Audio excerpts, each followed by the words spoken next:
একজন জীবনেও নামাজ পড়ে না, মসজিদে গেছে 2-4 দিন যা শুরু হয়েছে, এখন ও তো নিজে নামাজ জানে না, পাশায় লেগে নামাজ দেহে দে চোখের আড়ে আড়ে নকল করে নামাজ পড়ে, এ যাওয়ারে ও যাওয়ারে একটু দেহে দেহে পড়ে, আর বুঝতে দেয় না, বাড়ি চালাক মাতুব্বার, যদি পারে না যে তাকে বুঝতে দেয় না, খুব সতর্কতার সাথে দেয়। আর ফাঁসের জন্য এটা আঙ্গুল উঠেছে, তো মনে হচ্ছে যে আজকে কোনো মাসি টাসি পড়ছে নাকি, তাই খেদালো, মশা উড়েছে। দেখ যে পরে প্রায় 2-1 এরকম করে, তখন বলছে যে এটা নামাজের কিছু হবে। আর কোন আঙ্গুল যে এই কোনা কাটিয়ে দেখতে গেলি, নকল করতে গেলি, কি পুরো নকল করা যায় নাকি? একটা হচ্ছে আর একটা হয়ে যায়, তখন ওর মনে নেই যে কোন আঙ্গুল উঠেছে, হ্যাঁ সব কয়টার এক গুল্লি দিচ্ছে, যেটা আগে টবে তো।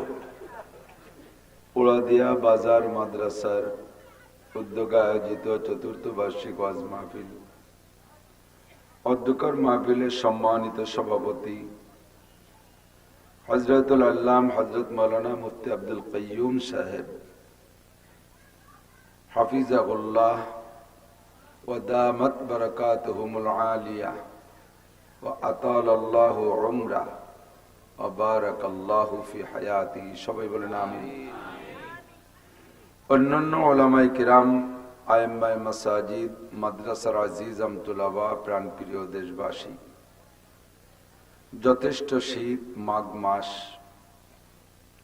শীতের সময় শীত হওয়াটাই উচিত।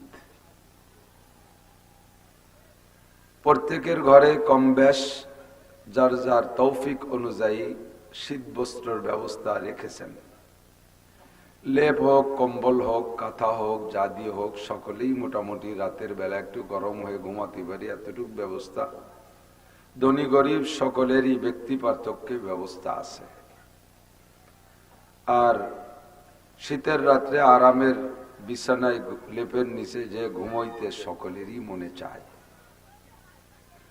আর ঘুমের সময়টাও শুরু এখন থেকেই।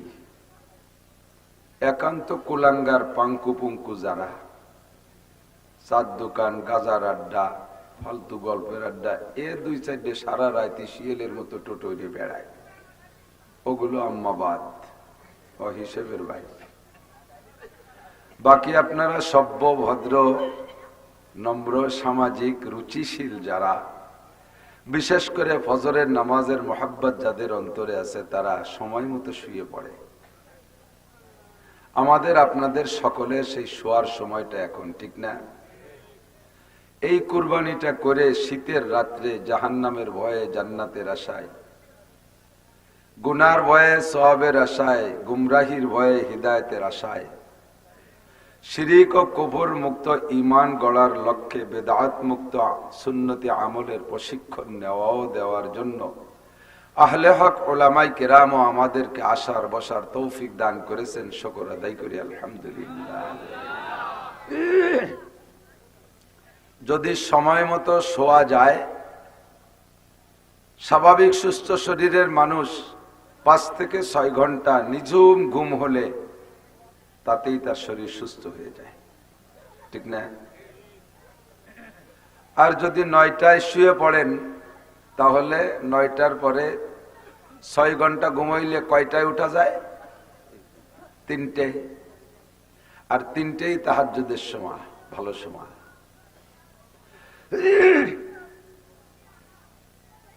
আর যদি আর একটু পরে ঘুমান, 10টা, 9:30 পরে 10টা বাজতে যাচ্ছে, 10টায় ঘুমান, তাহলে 4টে, তাও তাহাজ্জুদের সময় থাকে।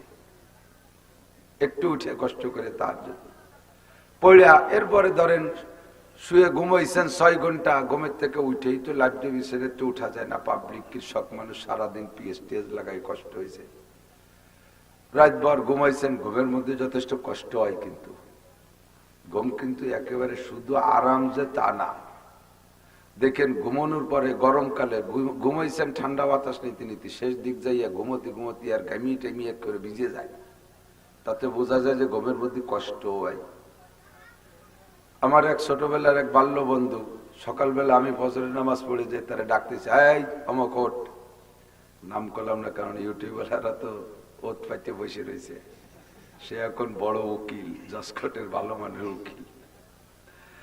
এই অমুক ওঠ, তো কয় জি ভাইজান আমি তো সজাগ। তা শুয়ে রয়েছিস? কয় ঘুমিয়ে কষ্ট হয়ে গেছে বলে শুয়ে শুয়ে রেস্ট নিচ্ছি। ঘুমাইয়া কষ্ট হয়ে গেছে, শুয়ে রেস্ট নিচ্ছি। তো 6 ঘন্টা ঘুমানোর পর একটু রেস্ট নেওয়ার জন্য আধা ঘন্টা গড়াগড়িও যদি করেন, 1 ঘন্টা গড়াগড়িও যদি করেন, তবুও ফজরের নামাজ সময় মতো উঠে পড়া যায়। সাহাবায়ে কেরামদের নামের উপরে আমাদের তো কোনো চুলকানি নাই, একটু কথা কন না। কোন সাহাবা সম্পর্কে আপনার সমস্যা আছে নাকি? যে কোনো সাহাবা সম্পর্কে আমার মন্তব্যের আকলও নাই, আমার সেই যোগ্যতাও নাই, আমার সেই জুরআত, আমার বাহাদুরিও নাই, সাহস পাই না। কোথায় সাহাবা আর কোথায় আমি? আমি গল্প শুনেছি শাহ আব্দুল কাদের রহমাতুল্লাহ আলাইহি, বড় পীর যাকে আমরা বলি, রহিমাহুল্লাহু তাআলা, নাওয়ারাল্লাহু মারকাদা, সবাই বলেন আমিন। উনাকে কেউ জিজ্ঞেস করছে, হযরত আপনি তো বর্তমান জগতের সবচেয়ে বড় পীর বলে সারা দুনিয়ার মুসলমানরা জানে, আপনার মর্যাদা বেশি না সাহাবাদের মর্যাদা বেশি? হযরত আব্দুল কাদের জিলানী রহমাতুল্লাহ আলাইহি বর্ণনাকারী বলেন যে আমি হুজুরকে ওই পরিমাণ রাগতে দেখি নাই কোনোদিন। কিন্তু সাদা মার সরল মানুষ, হাসি খুশি মানুষ থাকতেন, রাগতেন না তেমন একটা। ওই দিন যে পরিমাণ রাগ হইতে দেখছি, আমি জীবন হইরম রাগ হইতে দেখি নাই। বেটা, কার সাথে কি তুলনা করো? কোথায় সাহাবা আর কোথায় আব্দুল কাদের জিলানী?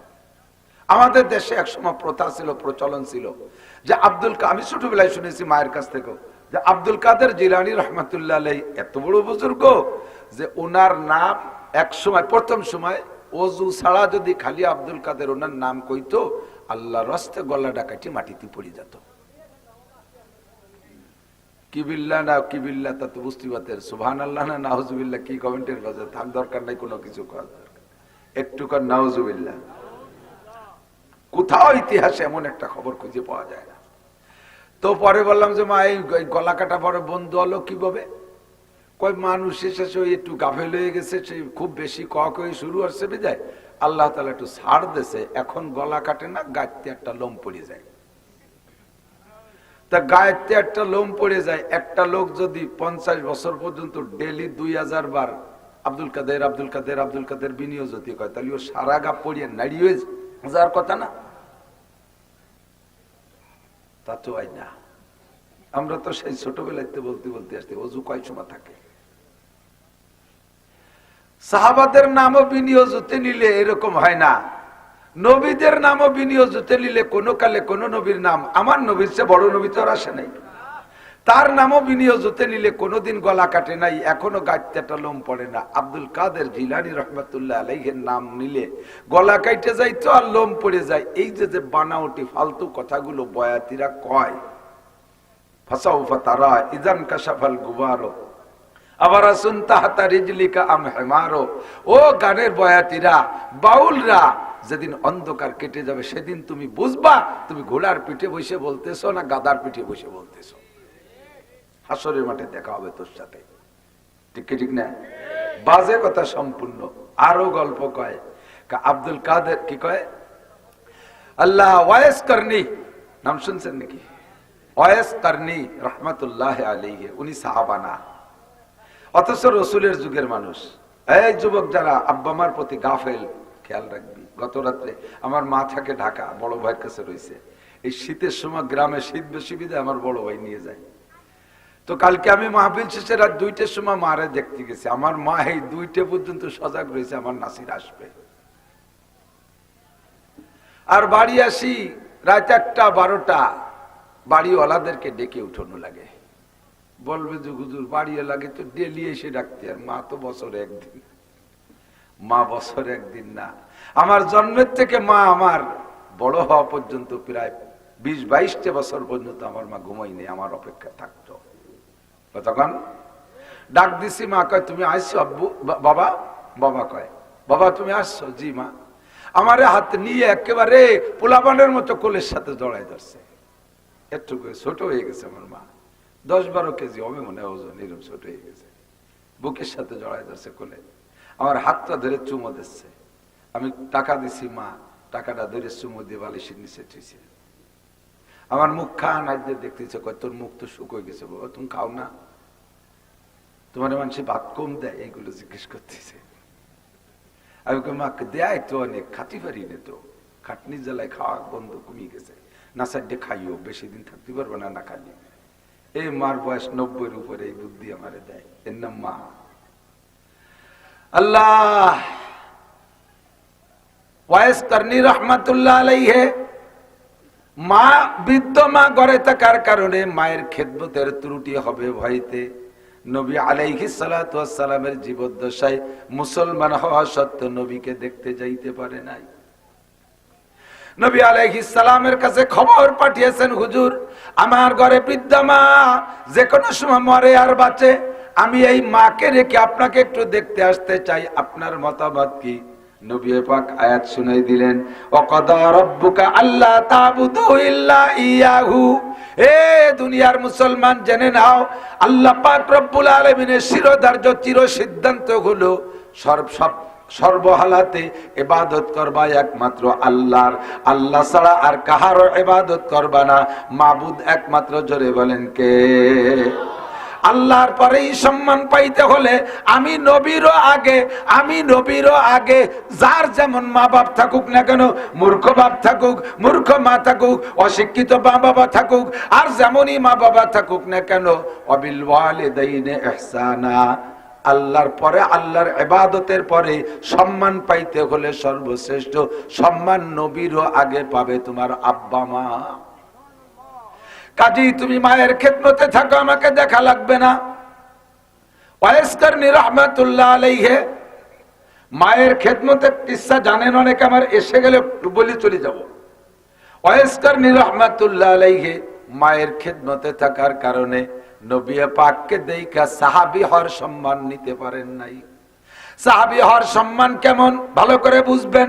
1 নম্বর সাহাবা সিদ্দিক আকবর আবু বকর রাদিয়াল্লাহু তাআলা বলেন রাদিয়াল্লাহু আনহু, 2 নম্বর ওমর, 3 নম্বর উসমান, 4 নম্বর আলী, এমন করে রোল নাম্বার বসাইতে যেই সাহাবার রোল নাম্বার হবে 1,25,000 বা 24,000। আমরা বলে থাকি 1.25 লক্ষ সাহাবা নবী রেখে দুনিয়া থেকে বিদায় নিয়েছেন। এই 1.25 লক্ষ রোল নাম্বার যেই সাহাবা একেবারে মাত্র হুজুরকে দেইখা কলেমা পড়ে চলে গেছে, আর একটা মিনিটও নবীর সামনে দাঁড়াই নাই, অতি অল্প সময় দিয়া সাহাবী হয়ে চলে গেছে। ওই লোকটা ঈমানের সাথে বরণ করেছে। এই লোকটা হলো 1.25 লক্ষ নম্বরের সাহাবা। আল্লাহু আকবার। 1.25 লক্ষ নম্বরের সাহাবার যে মর্যাদা, সাহাবার পরে সারা দুনিয়ার সমস্ত ওলি আল্লাহকে এক পাল্লায় রাখলো সেই মর্যাদা হবে না। এই ওয়াইস করনি রহমাতুল্লাহ আলাইহি এত বড় সম্মান হাতে ধরে ছেড়ে দিয়েছে শুধু মায়ের খেদমতের জন্য।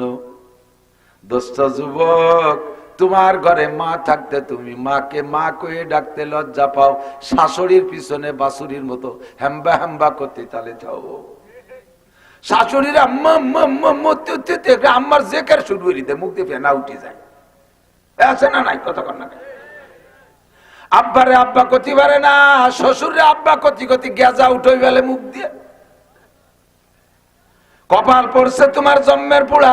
আল্লাহর নবী বলেন সালাসাতুন কদ হারামাল্লাহু আলাইহিমুল জান্নাহ, 3 জনের জন্য জান্নাত হারাম। বলেন কয়জন?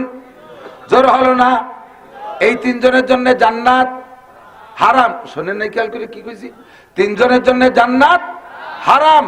সাহাবায়ে কেরাম বললেন মান হুম ইয়া রাসূলুল্লাহ লাইসা শাদুর আল্লাহ ইলাহা ইল্লাল্লাহ। হুজুর তারা কারা? ওই 3 জন কে একটু বলবেন? তারা কি কলেমা পড়া মুসলমান না কাফের? হুজুর বললেন বালা ইয়াসুমুনা ওয়া ইয়াহুজ্জুনা ওয়া ইউসাল্লুন। শুধু মুসলমানই না, কলেমা তো পড়বেই পড়বে, হয়তোবা তাদের মধ্যে কেউ রোজাও রাখে, কেউ নামাজও পড়ে, কেউ হজও করে, এমন বড় বড় আবেদও থাকবে। তারপরেও তাদের 3 জনের জন্য জান্নাত হারাম। 1 নম্বরে মুদমিনুল খামার, 1 নম্বরে যারা নেশাখোর, মদখোর, গাঁজাখোর, এবাখোর, ফেন্সিডিল, হিরোইন, তাড়ি, বিড়ি খাইয়া নেশাগ্রস্ত হইয়া আসো। বিনা তওবায় যদি মারা যাও বন্ধু, তোমার মরণের সময় কলেমা নসিব হবে না।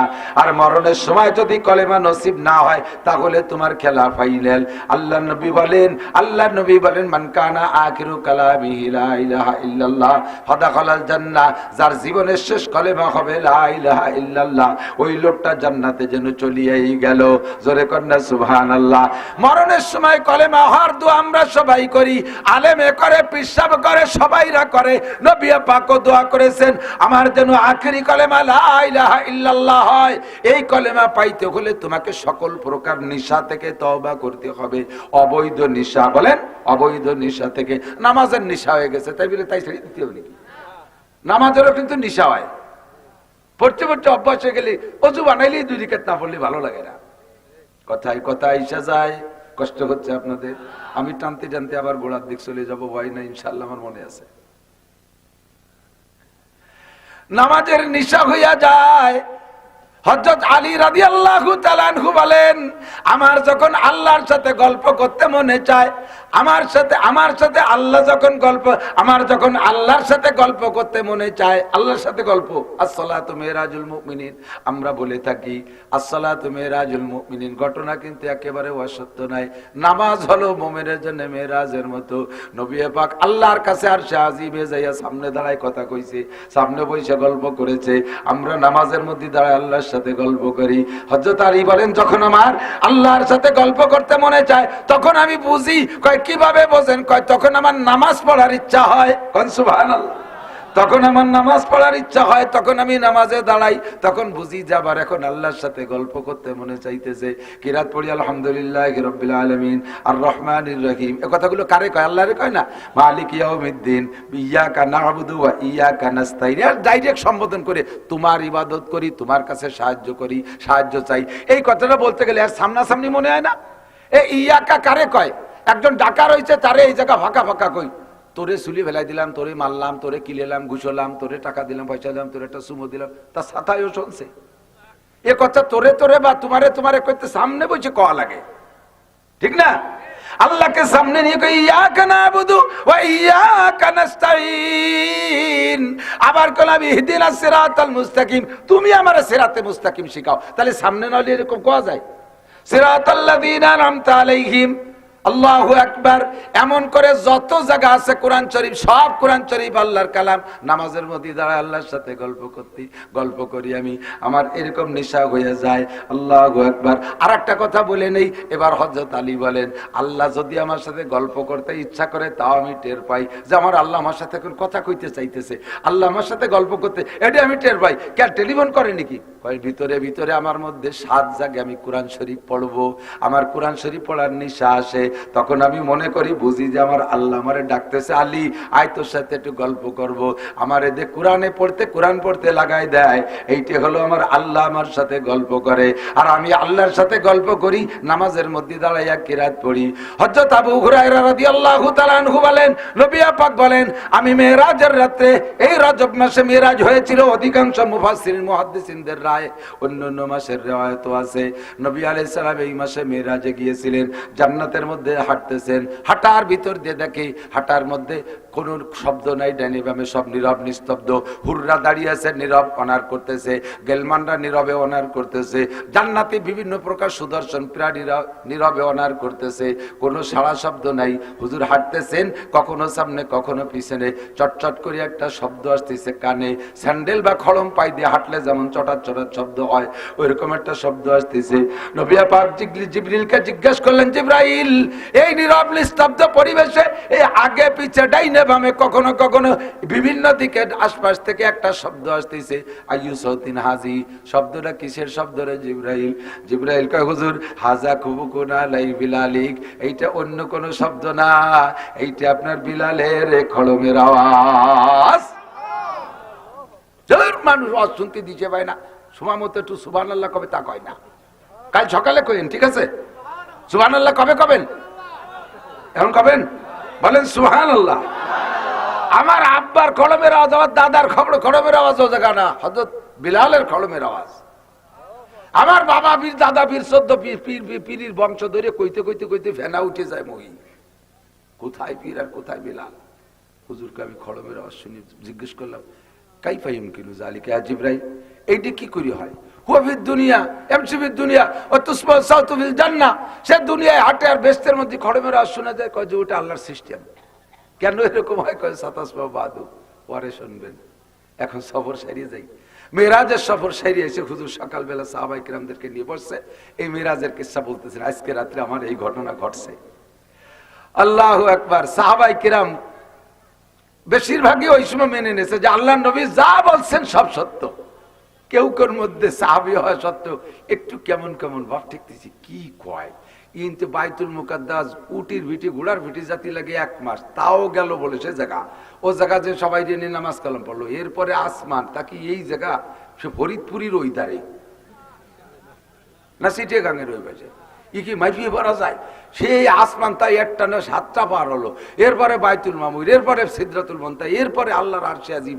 এইটুক টাইমের ভিতরে কি এদিকে দিকে আসলো, এই নিয়ে কেউ কেউ একটু দ্বিধাদ্বন্দ্ব করতেছে। ইতিমধ্যে হুজুর আলাইহিস সালাতু ওয়াস সালাম নজর পড়ছে বিলালের দিকে। বিলাল তো হাফসি মানুষ, ফেলফেলায় চাই রয়েছে আর কাঁদতেছে, কে জি আল্লাহু আকবার, কি আজীব তামাশা। যখন বিলালের দিকে নজর পড়ছে হুজুর বলে, তা আল্লাহ তাই একটু কাছে আসো। কোলের মধ্যে ডাইকে নিয়ে কপালে, কালো মুখটার কপালে একটা চুমু দিয়ে কয়, বিলাল আইয়া আমালিন তামালু, তুমি কি আমল করো বিলাল, কি আমল করো? কয় যে হুজুর এই মেরাজের বয়ানের মধ্যে আবার এই কৃষির মধ্যে কি করে, গল্পটা ভালো শুনান। কয় যে সে কবানি শেষের টুক রয়েছে আরো, তুমি ফাঁকে তোমার দিক নজর পড়ে গেল, তুমি কি আমল করো এটা একটু কও। কেন জিজ্ঞেস করছেন কেন? কয় যে এই মিরাজের গল্প এটাও, আমি আজকে রাত্রে জান্নাতের মধ্যে তোমার খড়মের আওয়াজ শুনে আসছি। তাহলে মিরাজের গল্প না জিজ্ঞাসা। বিলাল এবার কান্তি কান্তি অজ্ঞান।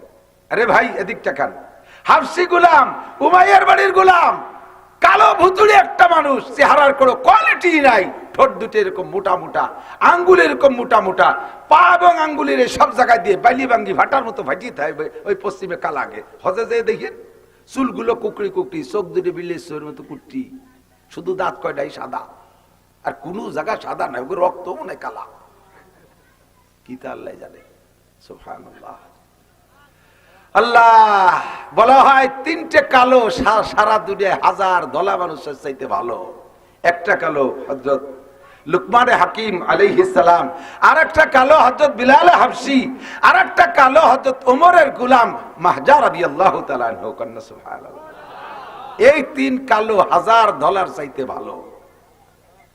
এই কালো মানুষটা কাঁদতেছে, কয় হুজুর কি কোন, আমার নামে দেখছেন না কারে দেখছেন তাই কয় হুজুর, আমার খড়মের আজবেস্তের মধ্যে। এটা কেমন সুসংবাদ বলেন তো, কেমন? এইরকম সুসংবাদ সহ্য করাই কঠিন, এরকম সুসংবাদ পাইয়া মানুষের হুঁশ থাকাই কঠিন। যে সকল ফকিররা দিন বইরা ভিক্ষা করে 200-300 টাকা পায়, 5 টাকা 2 টাকা 1 টাকার বেশি মানুষই দেয় না, জীবনও সে 1000 টাকার নোট চোখে দেখে নেই। এইরকম একটা ফকিররে যদি আকিস সাহেব ডেকে নিয়ে 2 বস্তা 1000 টাকার নোট দেয়, যে যাই 2 কোটি টাকা নিয়ে বাড়ি যা, তোর বিক্রি করা লাগবে না, ও টাকা নিয়ে বাড়ি আসতে পারবে না, ওই জায়গায় স্টক করে মরি যাবে। ওরে আল্লাহ, এটা কি এরবো, এই কইয়া বেহুশে ভরি যাবে, মরিয়ে যাবে। ওর সেই 2 কোটি টাকার ধারণ ক্ষমতার হার্টের মধ্যে নাই, ঠিক না? আল্লাহু আকবার। বিলালে হাবশী কালো গোলাম, নবী বললেন খড়মের আওয়াজ শুনছি জান্নাতের মধ্যে, বলেন তো বিলালের কেমন লাগে? খুশিতে পাগলটা কাঁদতে কাঁদতে বলেন, ইয়া রাসূলুল্লাহ, সবাই যা করে আমিও তাই করি, বেশি কিছু করি বলে তো আমার মনে হয় না, তবে একটা কাজ আপনি যখন জিজ্ঞেস করছেন, হুজুর বললেন নিশ্চয়ই কোনো ব্যতিক্রম আমলের কারণে তোমার এইটা আমি দেখে আসি, বলো বিলাল সেই আমলটা কি করো? হুজুর বিলাল খানিক চিন্তা করে কয়, হুজুর সবাই যা করে আমিও তাই করি, একটা কাজ মনে একটু বেশি করি, সেইটা হলো যখনই ওযু বানাই আমার ভিতরে অস্থিরতা এসে যায়, আমার নামাজের নেশা হয়ে গেছে, আমার নামাজের নেশা হয়ে গেছে, আমি নামাজ পড়তে না পারলে ভালো লাগে না, ওযু বানাইয়া অজুর পানি গায়ে থাকতে থাকতে 2 রাকাত তাহিয়াতুল ওযু না পড়িয়া পারি না। অন্য সবাইও পড়ে, তবে অনেক সময় মিস করে, আমি কখনো ওযু বানানোর পরে 2 রাকাত নামাজ মিস করি না। এই 2 রাকাত নামাজ পড়াটাই নামাজের নাম হলো তাহিয়াতুল ওযু। বলেন অজুর সম্মানা, তাহিয়া মানে সম্মান, অজুর সম্মানার্থে 2 রাকাত নামাজ, এইটা পড়ার টাইম আছে, আবার প্রত্যেক নামাজের রক্ত আছে। আসরের নামাজের রক্ত বেলা ডুবার আগে, ফজরের নামাজের রক্ত বেলা উঠার আগে, ঠিক না? আর জোহরের রক্ত আসরের রক্ত আসার আগে, আসরের রক্ত মাগরিবের আগে, ঈশার রক্ত ফজর আসার আগ পর্যন্ত, তাহলে প্রত্যেক নামাজের রক্ত আছে। তাহিয়াতুল ওযুর রক্ত কোন সময়? অজু বানানোর পরে, অজুর পানি গায়ে থেকে শুকানোর আগে। আমরা সারা 6 দিন ধরে 7 দিন ধরেও তাহিয়াতুল ওযু না পড়লেও শুক্রবার একটু পড়ি, ঠিক না? তাহিয়াতুল ওযু শুক্রবার একটু পড়ে। মসজিদে যাইয়ে ইমাম সাহেব ওয়াজ করতেছে, উনি তাহিয়াতুল ওযু জ্বালাইছে, ওয়াজই শুনতে পারে না। সাথে আইসে গেল একটা মশলা কয়ে যাই, ইজা সাইদা ইমামু ক্বালা রাসূলুল্লাহ সাল্লাল্লাহু আলাইহি ওয়াসাল্লাম ইজা সাইদা আহাদুকুম মিম্বার ইজা সাইদা ইমামুকুম মিম্বারা ফালা সালাতা ওয়ালা কালাম, রাওয়াহুন নাসাই। নবী পাক বলেন, যখন জুমার দিন তোমাদের মেম্বার খুতবায়, তোমাদের ইমাম সাহেব মেম্বারে বসবে, ইমাম সাহেব এদিকে দিক, জুমার দিন ইমাম যখন মেম্বারে বসবে, ফালা সালাতা ওয়ালা কালাম, একমাত্র কাজা নামাজ থাকলে, যেই কাজা নামাজ হবে না, সাথে আবার মশলা এসে গেল, কি এর বলে খালি চলে যাচ্ছি কব নাকি? কাজা নামাজও সব কাজা নামাজের পরে এই সমস্যা না। যারা নিয়মিত নামাজ পড়েন, নিয়মিত নামাজ ছোটে না, এই মানুষের যদি এক ওয়াক্ত নামাজ কাজা হয়ে যায় কারণবশত, ওই কাজা নামাজ মনে থাকতে পরে রক্তীয় নামাজ পড়লে তো হবে না, বুঝছেন নাকি? আসর কাজা হয়ে গেছে, মনে থাকতে মাগরিবে দাঁড়ায় গেছেন, আসর থাক ফুড়ি পড়বে, আপনার পিছনে কোনো কাজা নেই, এই কাজা হয়েছে এক ওয়াক্ত, আপনার জন্য হবে না। আর যেই লোকটা এক ওয়াক্ত ভরে, 2 ওয়াক্ত ভরে না, 3 ওয়াক্ত ভরে, 5 ওয়াক্ত ভরে না, ভরে না, এইভাবে ভরে, ও যে ওয়াক্ত ভরে সেই ওয়াক্তই ওর হয়ে যায়, ওর যে ওয়াক্ত ভরবে সেই ওয়াক্ত। বড় লোকে গরু কেনছে একটা, খালি শরীর চলে যাচ্ছে, মনে রেন যে কয়েনতে সত্যি সহযোগিতা। বড় লোকে গরু কেনছে কুরবানির জন্য একটা, তার রাত্রি চড়ে নিয়ে গেছে। কুরবানির 3 দিনের মধ্যে ওর উপরে আরেকটা কুরবানি করা ওয়াজিব। 1 ভাগ থাকলেও থাকতে হবে, 3 দিনের মধ্যে আরেকটা কিনে কুরবানি দিতে হবে, ঠিক না? আল্লাহ বড় লোকের এই গরুটা হারাই গেছে, কুরবানি করা গরুটা কুরবানি কেনছে হারাই গেছে, হারানোর পরে আরেকটা কিনে নিয়ে আইছে। এবার ওর উপরে কয়টা কুরবানি, কয়টা ওয়াজিব? একটা ওয়াজিব। কারণ ওর উপরে আল্লাহ নিজে ওয়াজিব করছে, ওর উপরে আল্লাহ নিজে ওয়াজিব করছে। এই জন্য ওর মাসালা একটা দিলেই হবে। ও যদি 10টা করে চুরি করার পরে 10টা ধরে পায়, পরে 10টা ধরে পায়, তবু একটা দিলেই হবে। গরিব মানুষ কুরবানি ওয়াজিব না, মোহাব্বতের ঠেলায় ভ্যান বেছে গরুটা কিনে নিয়ে আইছে, কুরবানি মোহাব্বতে ভ্যান বেছে এটা কিনে, সে সাথা কুরবানির 2 দিন আগে চড়ে নিয়ে গেছে। কুরবানি দেব, নিয়ত করছি তো দেবই দেব, আল্লাহ ঠেয়াতে পারবে না, কুরবানি দেবই দেব। পরে 2টে ছাগল ছিল, তাই বেঁচে গরু একটা কিনে নিয়ে আসে। এবার পরে একটা কিনে আনার পরে সে আগের এটা পাইয়ে গেছে। এখন কি করবা? এখন এই লোকের 2টা দিতে হবে। আল্লাহ কয়, তুই মাত্র বসে কিনতে গেলি, তোর আমি কুরবানি দিতে কইছি, এই ছোট তুই কেন মাত্র বসে কিনতে গেছিস? কিনতে যখন কিছু তুই 10টা কিনলি, তোর 10টা দেওয়া লাগবে। এক এক জায়গায় এক এক রকম মশালা, কতক্ষণ ব্যবস্থা তো উপরে আসে। যারা রেগুলার নামাজ পড়ে তাদের উপরে শাসন একরকম, আর যারা ফাঁকে ফোকে পড়ে তাদের উপরে শাসন আর একরকম। যদি তাকে কই যে ওরম পড়লে হবে না, কয় তো তোরা পড়ি বেড়ে আমি একটু মোটেই পারবো না, যাও 2 একক তো ভরতাম, তাহলে হয় না, তো তোরা কয় পাবো এটা পড়ি বেড়ে কি, তাহলে তোরে বা মসজিদে দাঁড়াই পাবো না। এই জন্য নবী কয় না, ওরে অত বড় চাপ দিস, তুই রিয়াইটে চলে যাবে। ও যে অক্ত পড়বে সেই অক্তে খাতায় লেখা হবে। আর আপনি জীবন ভরে নামাজ পড়েন, হঠাৎ করে আপনার আসরের নামাজ ছুটে গেছে কারণবশত, ওই আসর মনে থাকতে মাগরিব পড়লে হবে না, আগে আসর পড়িয়ে নিতে হবে। বেলা ডুবিয়ে যাচ্ছে, তারপরও পড়িয়ে নিতে হবে। আজান দেশে ইকামতের আগে ছোট শুরু দিয়ে পড়িয়ে নেন, আগে পড়িয়ে নিতে হবে। এবার আর এর সাথে আরেকটা মশলা কব, এই যে খুব ভেরি ভেরি ইম্পর্টেন্ট রে, কি রে মনে আসলো রে আজকে এই মশলা, খেয়াল করেন। এখন এক ওয়াক্ত ছুটে গেছে, সেই ওয়াক্তরে পড়ছেন, পড়ার পরে সেই ওয়াক্ত মনে থাকতে আবার আসর ছুটে গেছে, মনে থাকতে মাগরিব পড়িয়ে ফেলাইছেন। আসর তো ওই নেই, আসর তো পড়েনি নেই, এই মাগরিব পড়ছেন তাও হয় নেই, মাগরিবও হয় নাই। এরপরে ওই 2 ওয়াক্ত ওই আসরের কথা মনে রয়েছে, আবার ব্যস্ততার মধ্যে ঈশা পড়ছেন, তাও মনে রয়েছে সেই ঈশা আসর পড়েন নাই, আবারও ঈশা পড়ছেন, এই ঈশা ওই নেই। পরে ফজরের সময় মনে রয়েছে যে আসর ছুটে গেছে, তাও পড়েন না, আবার সে ফজর পড়ছেন, তাও ফজর ওই নেই। এবার জোহরও পড়িয়ে ফেলাইছেন, সেই আসর না পড়িয়ে জোহর ওই নেই। কয়েক তো হলো, কয়েকস্ত গেছে স্যার, ওই আসর বাদে চাই। ফিরে আবার আসরের সময় মনে রয়েছে যে গতকালকের আসর ফড়ি নেই, আবারও আসর ফড়িয়ে ফেলাইছেন, এটা ওই নেই, এটাও হই নেই। আমি এত সুন্দর করে বললাম, তা হলো না, তা গেল কোয়ানে না, ওই তা গেল কোন জায়গা? কয় যে আছে এক জায়গা জমা, ও আনুর জন্য আরেকটা কায়দা আছে।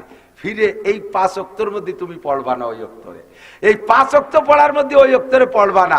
5 ওয়াক্তে একে একে চলে যাবে, ওই নেই বলে জমা হয়ে রয়েছে। ফিরে পরে যখন ঈশান নামাজ পড়বেন পরের ওয়াক্তে ঈশান নামাজ পড়বেন। ঈশা পড়ার পরে ওই আসর মনে থাকা সত্ত্বেও ঈশা পড়ছেন, 6 ওয়াক্ত হয়ে গেল। এই 6 ওয়াক্ত হওয়ার পরে এবার এই 6 ওয়াক্ত ধরে আপনার আমল নামে লেখা হয়েছে, এতক্ষণ পর্যন্ত লেখা হয়নি। বুঝাতে আমি কি বুঝাতে পারছি একটু? এরপরে যাই আপনি আসর পড়বেন, এরপরে আসর পড়বেন। 6 ওয়াক্ত পড়ার আগে যদি আসর পড়েন তাহলে পুরো পিছনের এই 5 ওয়াক্ত আবার ভর্তি হবে না। আমি অলিপুরি মতো পারি না, পান খাইগুলির ওয়াজের মধ্যে গুছিয়ে দিচ্ছে। দিক দেখান মশলা বোঝেন নাই, বুঝছেন? আবার বোঝেন, এদিক দেখান। দূর ওয়াজ যাওয়া হবে না, প্যাসেটটা পড়ে গেছে, এটা ছাড়াই যায় নাকি কোন? ঠিক না, এটা ছাড়াই যায়। ভালো করে বোঝেন। রেগুলার নামাজ পড়েন, কারণবশত আসর ছুটে গেছে, এই আসর না পড়ে পরপর 5 ওয়াক্ত নামাজ পড়ছেন, 5 ওয়াক্তই হয় নাই। পরিচিত গেল কোন জায়গায়? আছে এক জায়গা জমা, এই 5 ওয়াক্ত খাতায় লেখা হয় নাই, সাইডে এক জায়গা রাখা আছে। এই 5 ওয়াক্তর ভিতরে যদি 5 ওয়াক্তর 2 ওয়াক্ত পড়ার পরে যদি ওই আসরে আবার পড়েন, ওই যে 2 ওয়াক্ত পড়ছেন না, আসর পড়ার পরে 2 ওয়াক্ত পড়ছেন, মাগরিব আর ঈশা, এরপরে আসর পড়ছেন, আবারও মাগরিব ঈশারও ভর্তি হবে। 5 ওয়াক্তর ভিতরে 5 ওয়াক্ত পড়ার চলে যাওয়ার আগ পর্যন্ত যদি ওই আসর পড়েন, মাঝখানে পড়েন, তাহলে আসরের আগে যে কয়েকটা গেছে ওই কয়েকটারে আবার পড়িয়ে দিতে হবে, নইলে হবে না। এবার পড়তে পড়তে না, ওই আসরের কথা মনে থাকতে থাকতে মাগরিব, ঈশা, ফজর, জোহর, আসর, পরের দিন মাগরিব, এই 6 ওয়াক্ত চলে যাওয়ার পরে যদি আপনি সেই আসর পড়েন, তাহলে এই 6 ওয়াক্ত আর পড়া লাগবে না। যদি 6 ওয়াক্ত হওয়ার আগে 5 ওয়াক্তর পঞ্চম ওয়াক্ত পড়ার পরে মাগরিব পড়ার পরে বা জোহর আসর পড়ার পরে যদি ওই আসর পড়েন, তাহলে গতকালকে আসরের পরের থেকে যে কয়েকটা ছুটে গেছে ওই কয়েকটারে আরেকবার পড়তে হবে। ওই নেই কি রে, বুঝতে কি পাচ্ছি নাকি তা আল্লাহ জানে। হ্যাঁ, এর কয় ফাসাদে মওকুফ, পড়া হয়েছে কিন্তু খাতায় লেখা হয় নাই, এক পাশে জমা রয়েছে। এই 5 ওয়াক্তরে খাতায় জমা করতে হলে 6 ওয়াক্তের মধ্যে ওই কাজা ওয়াক্ত ভর্তি পারবেন না, 6 ওয়াক্তের মধ্যে কাজা ওয়াক্ত ভর্তি পারবেন না। যদি 6 ওয়াক্ত পার হওয়ার আগে কাজা ওয়াক্তরে পড়েন, তাহলে ওর আগে যে ওই ওয়াক্তের পরে যে কয় ওয়াক্ত চলে গেছে ওই কয়েকটারে আরেকবার পড়তে হবে, নইলে হবে না, আবার কাজা পড়তে হবে। কথা কি বোঝা গেছে? এর কয় ফাসাদে মওকুফ। এবার যেই লোকটা সারা বছর বাইরে এইরকম টালটু বাল্টু করে, ওর তো এইরকম না পড়াটা কত রয়েছে। এই জন্য আল্লাহ কয় তুই যে ওক্ত পড়বি সে ওক্ত হয়ে যাবে, যে ওক্ত পড়বা সেই ওক্ত হয়ে যাবে। চলে যাই জায়গা মতো, মনে আছে কোন জায়গা? জুমার দিনে যা সাইদা ইমামুকুল মেম্বারা ফালা সালাতা ওয়ালা কালাম। জুমার দিনে যখন ইমাম সাহেব মেম্বারে বসে যাবে তখন কোনো নামাজও নাই, কোনো কথাও বলবা না, নামাজও জায়েজ নাই, কথাও জায়েজ নাই। শুধুমাত্র ফজরের নামাজ যদি কাজা থাকে, তাহলে ফজরের নামাজটা বাইরে বারান্দায় যাইয়া এক কোনায় দাঁড়ায় পড়বা। তাই বলে ইমাম সাহেবের সামনে দাঁড়ায় যাবা না, সামনের কাতারে দাঁড়ায় যাবা না। ইমাম সাহেব মেম্বারে বসা আছে আর উনি গোলগালে তুমি নামাজ দাঁড়ায় কথা কইছে, ফজরের নামাজ পড়তে পারি নেই। তোমার মতো এরকম মুসল্লি বারান্দার এক কোনায় দাঁড়ায় নামাজ পড়িয়ে আসবা, ওই 2 রাকাত পড়িয়েছে বসবা, নইলে কোনো কি বলা হয় তাহিয়াতুল ওযুও নাই। ইমাম মেম্বারে বসার পরে তাহিয়াতুল ওযুও নাই, তাহিয়াতুল মসজিদও নাই, কোনো নামাজ নাই, এমনকি কবলা জুমাও নাই। ইমাম সাহেব পড়ার মেম্বারে বসে গেছে, সব নামাজ বন্ধ, কথাও বলতে পারবেন না। আল্লাহু আকবার। ইজা সাইদা ইমামুকুল মেম্বারা ফালা সালাতা ওয়ালা কালাম। ইমাম সাহেব মেম্বারে বসার পরে তাহিয়াতুল ওযু হবে না। গোসল করছে বেলা 11টার সময়, আর জুমার আজানের পরে যে মসজিদে তাহিয়াতুল ওযু পড়ে, তাহিয়াতুল ওযু রক্ত নাই। তাহিয়াতুল ওযু রক্ত হলো ওযুর পানি গায়ে থাকতে থাকতে। কয় হুজুর তাহলে শীতকালে তাহিয়াতুল ওযু পড়াই হবে না, কারণ আত একখান 2 সেন্ডে মুছিয়ে ফিরে আর একখান 2, পানি তো থাকতেই দেই না। কয় পানি থাকার অর্থ হলো মুসা আর না মুসা না। পানি থাকার অর্থ হলো ওযু বানানোর পরে যদি আমি গামছা দিয়ে মুছে না ফেলি, স্বাভাবিকভাবে পানি কতক্ষণ থাকে অতক্ষণের ভিতরে পড়লে হবে। তাইতে আপনি মোছেন আর না মোছেন, কথা কি বোঝা গেছে? যদি না মুছে ফেলি তাহলে পানি কতক্ষণ থাকতো, অতক্ষণের ভিতরে পড়ার নাম হলো তাহিয়াতুল ওযু রক্ত। বিলাল হাবশী বলেন, হুজুর ওযু বানানোর পরে আমি তাহিয়াতুল ওযু কখনো ছাড়ি না।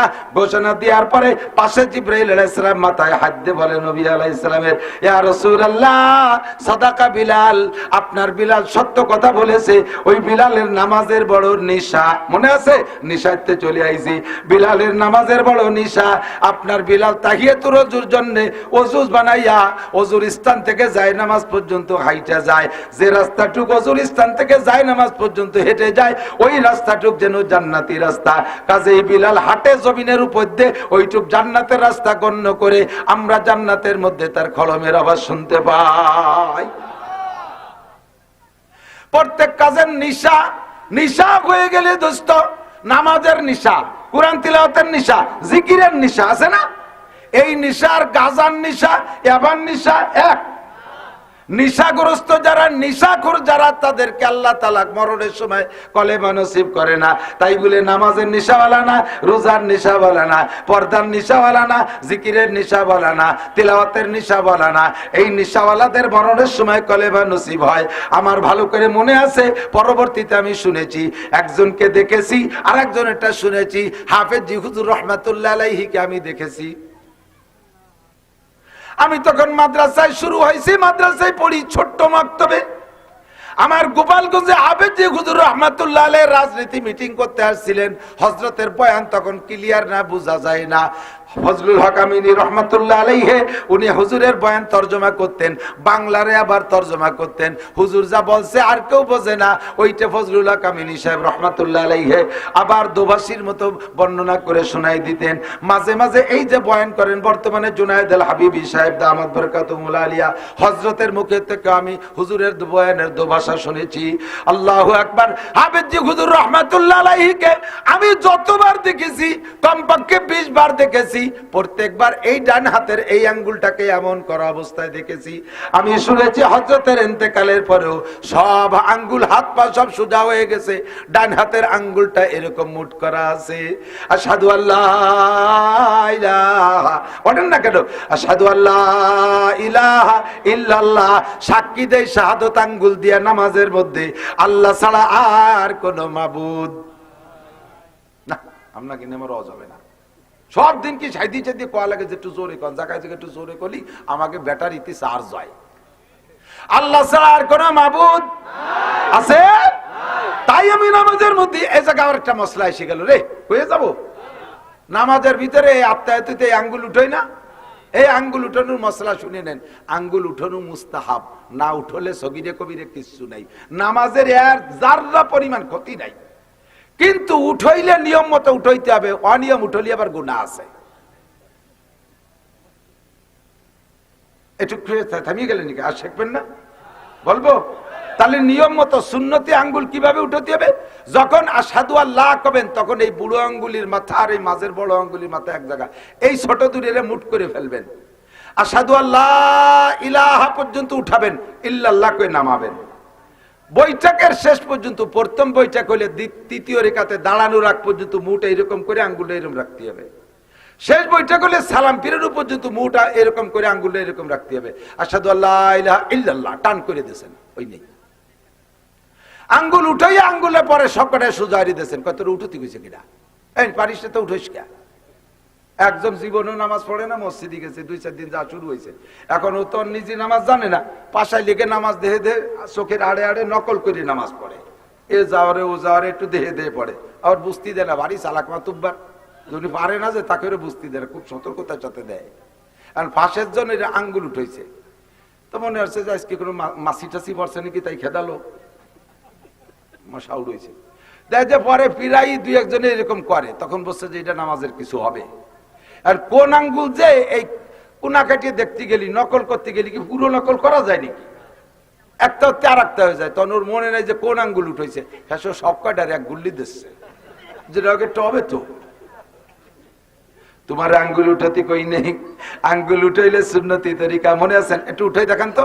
আশহাদু আল্লাহ ইলাহা ইল্লাল্লাহ, এই মুঠ করে আশহাদু আল্লাহ ইলাহা ইল্লাল্লাহ ওয়া আশহাদু আন্না মুহাম্মাদান আবদুহু ওয়া রাসূলুহু। হাফেজজি হুজুরকে আমি জীবন ভরে এই কলেমার শাহাদাত, কলেমায়ে শাহাদাতের শাহাদাত আঙ্গুলকে আমি জীবন ভরে এমন দেখেছি। আমি শুনেছি হযরতের ইন্তেকালের পরে সারা শরীর সোজা হয়ে গেছে, এই মুঠটা এরকম হয়ে আঙ্গুল এরকম রয়েছে।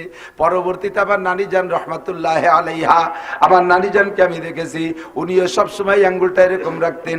আমার নানি ইন্তেকালের পরে শরীর সোজা হয়ে গেছে, এই আঙ্গুলটার এরকম মুঠ খুলে সোজা হয় নাই, ওনার এই আঙ্গুলটা এরকম রয়েছে। আল্লাহু আকবার, আশহাদু আল্লা ইলাহা ইল্লাল্লাহ, আল্লাহু আকবার। দোস্ত সাবধান থাকবা, সাবধান থাকবা। মানুষ যখন কি বলা হয় জান্নাত ওই তিন ব্যক্তির জন্য হারাম, তিন ব্যক্তির জন্য জান্নাত হারাম। কয় ব্যক্তি? এক নম্বরে মুদমিনুল খামার, নিশাখোর, হারামখোর নিশাখোর যারা, তাদের মরণের সময় কলেমা নসিব হবে না। দুই নম্বরে আল আক, মা বাবার নাফরমান সন্তান। মনে আছে নাকি? মা বাবার নাফরমান সন্তান, মা বাবার কথা শুনে না, আব্বা মার সাথে বেয়াদবি করে, আব্বা মার বিচার করে, আব্বা মারে ধমক দেয়, আব্বা মারে টাকা দেয় না, আব্বা মারে আব্বা মা কয় না, আব্বা মার খোঁজ খবর নেয় না, আব্বা মার সাথে মাসের পর মাস কথা বলে না। এইরকম নাশেদার বেয়াদব উশৃঙ্খল সন্তান যারা আছো, ভালো করে মনে রাখো, ওরে আব্বা মার দোয়া যেমন তাড়াতাড়ি কবুল হয়, আব্বা মার বদ্দোয়া এরকম কবুল হয়। একে চশমে জাদান গাফিল আজা শাহনা বাসি, শায়াদ কেনে গা কুনা দাগা হানাবাসী, শায়াদ কেনেগা কোনা দাগা হানাবাসী। আব্বার সামনে শ্বশুরি হাত ধরে আব্বা আব্বা কইতে যাইতেছো, বলতে বলতে যাইতেছো, আর মনে মনে আব্বারে হিট দিচ্ছ, তোরে বাপ কব না, দেখ আব্বার অভাব নাই আমার। এক আব্বাই পড়ান না বললি বিয়ে আরো তিনটে করে শ্বশুর বানাবো সাইড দিয়ে, আব্বা কব, তোর উত্তরে আব্বা কব না। আরে ওই সাইড আব্বা জীবন বইরে ওযু বানাইয়া গোসল কইরা কাবার মধ্যে পড়ে সিজদা দিলেও তোর জন্য দোয়া করবে, সেই দোয়া কবুল হতেও পারে নাও হতে পারে। আর তোর এই জন্মদাতা বাপ পায়খানার মধ্যে দাঁড়ায় যদি বলে আল্লাহ আল্লাহ, মুখ দে না কই অন্তর থেকে যদি কয় আল্লাহ দেখো আমার সাথে কে বিয়াদবি করে, আরে রাস্তায় যাবি তো ট্রাকের তলে পড়ে ডলে শেষ হয়ে যাবি। এই বাপের দোয়া কবুল হয়, ওই বাপের দোয়া কবুল হয় না, হওয়া নিয়ে সন্দেহ আছে। আরে এই মায়ের দোয়া কবুল হয়, তোর ওই শাওড়ি মায়ের দোয়া কবুল হতেও পারে নাও হইতে পারে। কাজে আব্বা মার অন্তরে কষ্ট দিস না।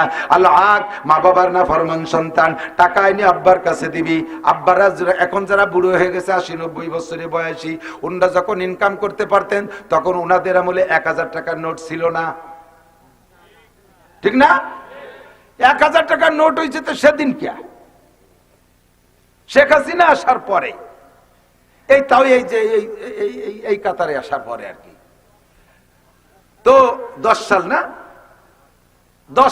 8 সালে যেন 1000 টাকার নোটের জন্ম হয়েছে। 9 সাল যাক সাল না করতে পারলি তো সগিরে কবির হচ্ছে না আমাকে। বারাল তোমার আমার আব্বা যখন কামাই করতেন তখন 1000 টাকার নোট ছিল না, সর্বোচ্চ 500 টাকার নোট ছিল। তুমি যখন 1 লক্ষ টাকা কামাই করে নিয়ে একটা বান্ডিল নিয়ে আব্বার কাছে যদি আব্বা আলহামদুলিল্লাহ আল্লাহ ব্যবসায় 1 লাখ টাকা দিয়েছে, এই জন্য আপনি একটু ধৈর্য বরকত দিয়ে দেন। আব্বার হাতে দিলে আব্বা এই 1000 টাকার নোট দেখে চোখ বলে ওরে বাবা হাসিনে কত বড় যা বানাইছে, এই কইয়ে দেখে টাকা বান্ডিল খুলে একটু নাড়াচাড়া করে আর খুশি হয়, মিটমিটে হাসে। লাস্টে পুরো টাকাই তোমার হাতে ধরে দেয়, বাবা এ টাকা কাজে লাগানোর বয়স আমার নাই, আমার এখন সময় শেষ, তোমার টাকা তুমি কাজে লাগাও, তবে আমি কি 1000 টাকা রাখবো?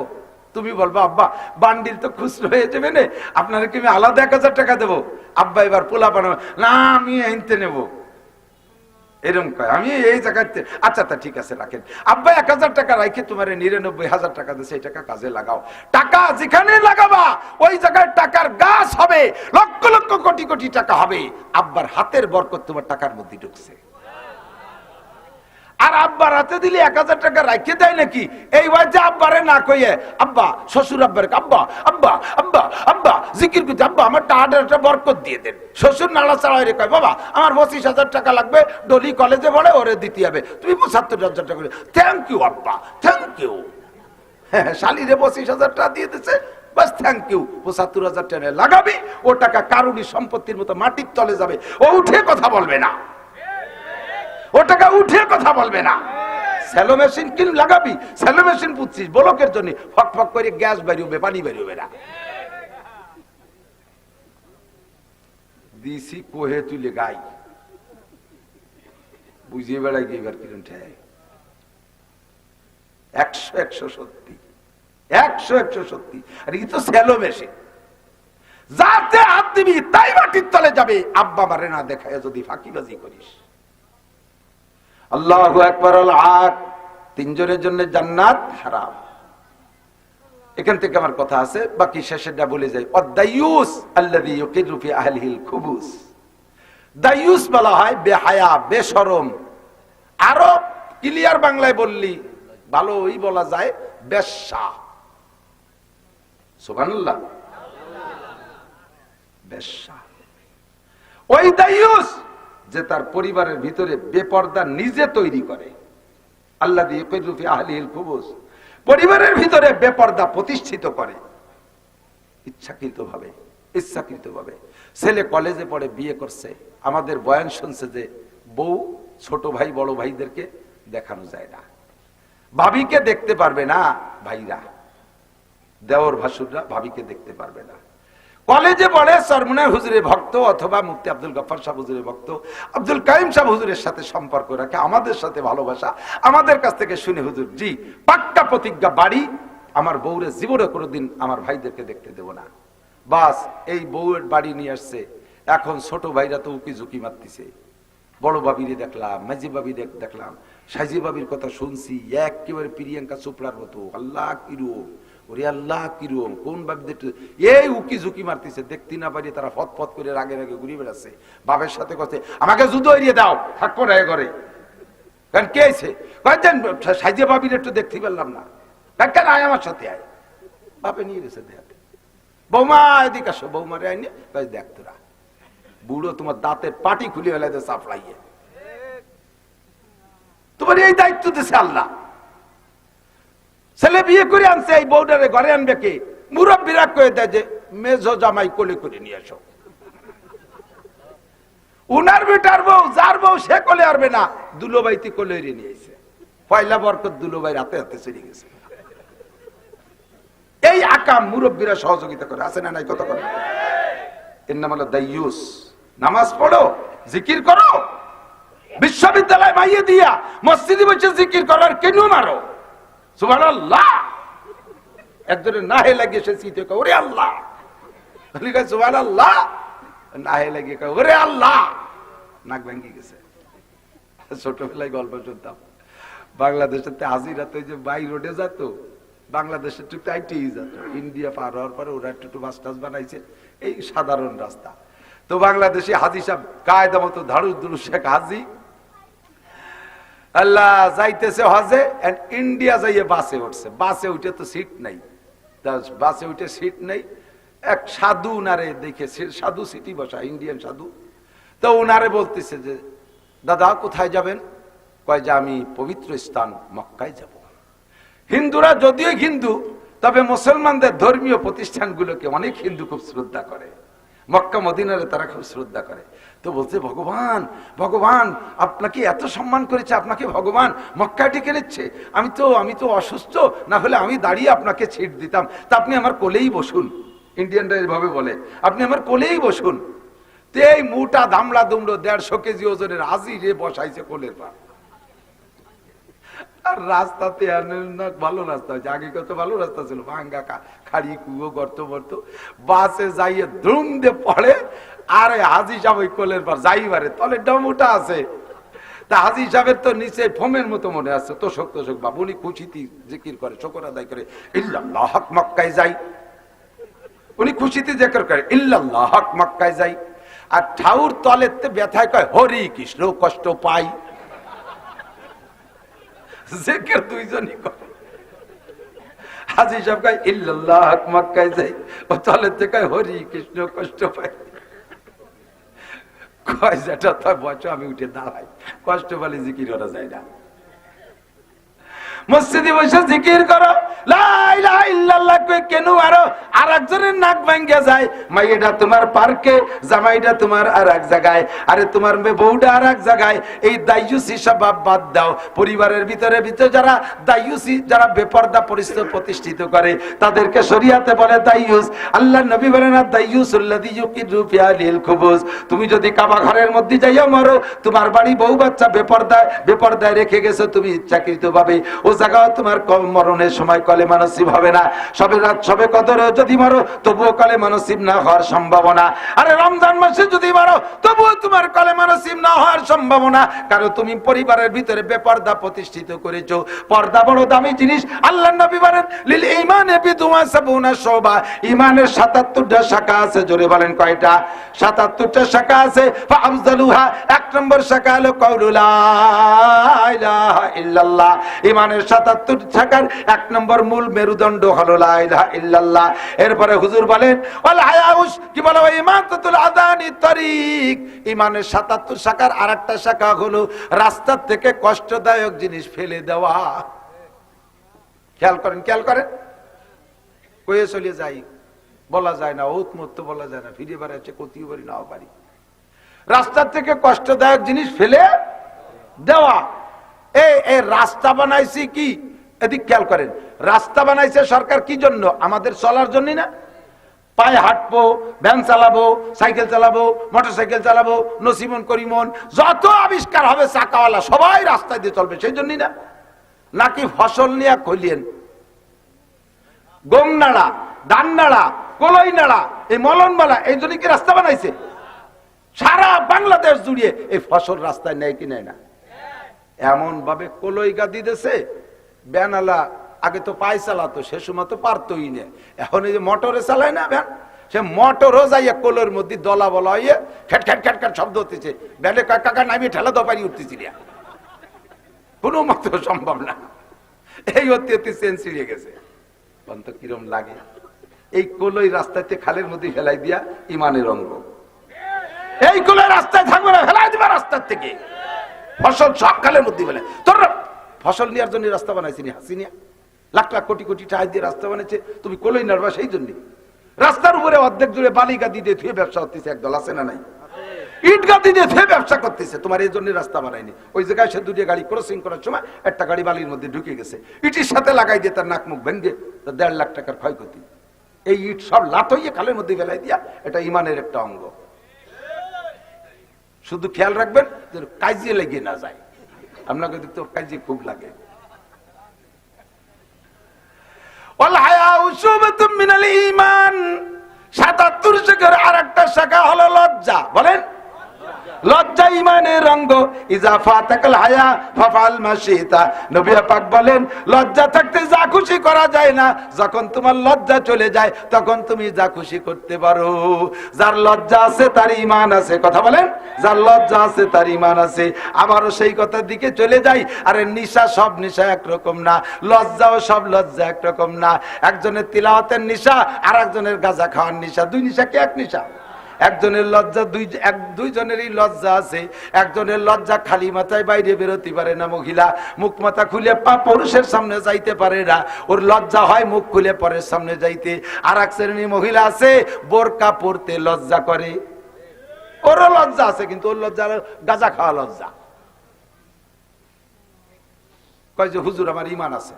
কিভাবে ঈমান আছে? আমার লজ্জা আছে। আর আপনি বলছেন যার লজ্জা আছে তার ঈমান আছে। তোমার কি লজ্জা আছে? আমার বোরকা পরতে লজ্জা হয়, বোরকা পরতে এই লজ্জা আছে ওনার, তাতে বলে ওনার ঈমান আছে। আল্লাহ হেফাজত করে বলেন আমিন। ২ নম্বরটা তিন ব্যক্তির জন্য জান্নাত হারাম, মনে আছে তো? ২ নম্বর হলো কি? আল হক, মা বাবার নাফরমান সন্তান। এ যুবক মনে রাখ, ওয়াইস করনি রহমাতুল্লাহ আলাইহি মায়ের খেদমতের কারণে, মনে আছে? মায়ের খেদমতের কারণে নবী পাকের কাছে সাহাবা হওয়ার সৌভাগ্য নিতে পারে নাই। মৃত্যুর আগে নবী আলাইহিস সালাতু ওয়াস সালাম একটা জামা জুব্বা মানাকেবে ওয়াইসের ভিতরে মিশকাত শরীফের মধ্যে আছে হাদিস, ওয়াইস করনির জন্য একটা জুব্বা রেখে গেছে, যেটা আমার ওয়াইসে দিও, কর্নে আমার এক পাগল আছে। এবার এই কিসারের সাথে নিয়া আমার জারি যাত্রা কলসা জৈটু মৈটু বাবার দরবার, খাজার দরবার, গাজার দরবার আর বাউল ফাউল এরা যাইয়ে যে এমন এমন বানানো শুরু করছে। ওই জামা নিয়ে এক সাহাবা গেছে ওয়াইসকর্ণীর কাছে, ওয়াইসকর্ণীকে যে বলছে আমি রসুলের সাহাবা, নবী তোমার জন্য জামাটা দিয়েছে, আমাকে জামা দিলি, এই জামা আমি নিয়ে আসছি তোমার জন্য, তুমি আল্লাহ নবীর কত গুরুত্বপূর্ণ, তুমি একটু দোয়া করো আমার জন্য। ওই লোকটা দেখে ওয়াইসকর্ণী কয় খোদার কসম তুমি আল্লাহ নবী সাহাবা না। কেন আমি সাহাবা না? আমি নবীকে 20 বছর ধরে দেখছি, আমি সাহাবা না তো সাহাবা কিনা? তুমি সাহাবা বাড়ি বসে থেকে কয় না তুমি সাহাবা হতে পারো না, তুমি আশিকে রাসূল না, কারণ তোমার মুখে এখনো দাঁত দেখতেছি। দাঁত থাকবে না তা কি হবে? আমি ভাত খাবো না, গোস্ত খাবো না, দাঁত থাকতে আল্লাহ যদি না নেয় তা আমি ফেলাবো কি রে? কয় যে এই দেখো আমি ওয়াইসকর্ণীর মুখে একটা দাঁতও নাই। কেন নেই? আমি শুনেছি ওহুদের ময়দানে যে নবী কাফেরের সাথে লড়তে লড়তে পাথরে আঘাতে দাঁত ভেঙে গেছে, আমার কানে আসার সাথে সাথে আমি পাথর দিয়ে আঘাত করে একটা দাঁত ভেঙে ফেলাইছি।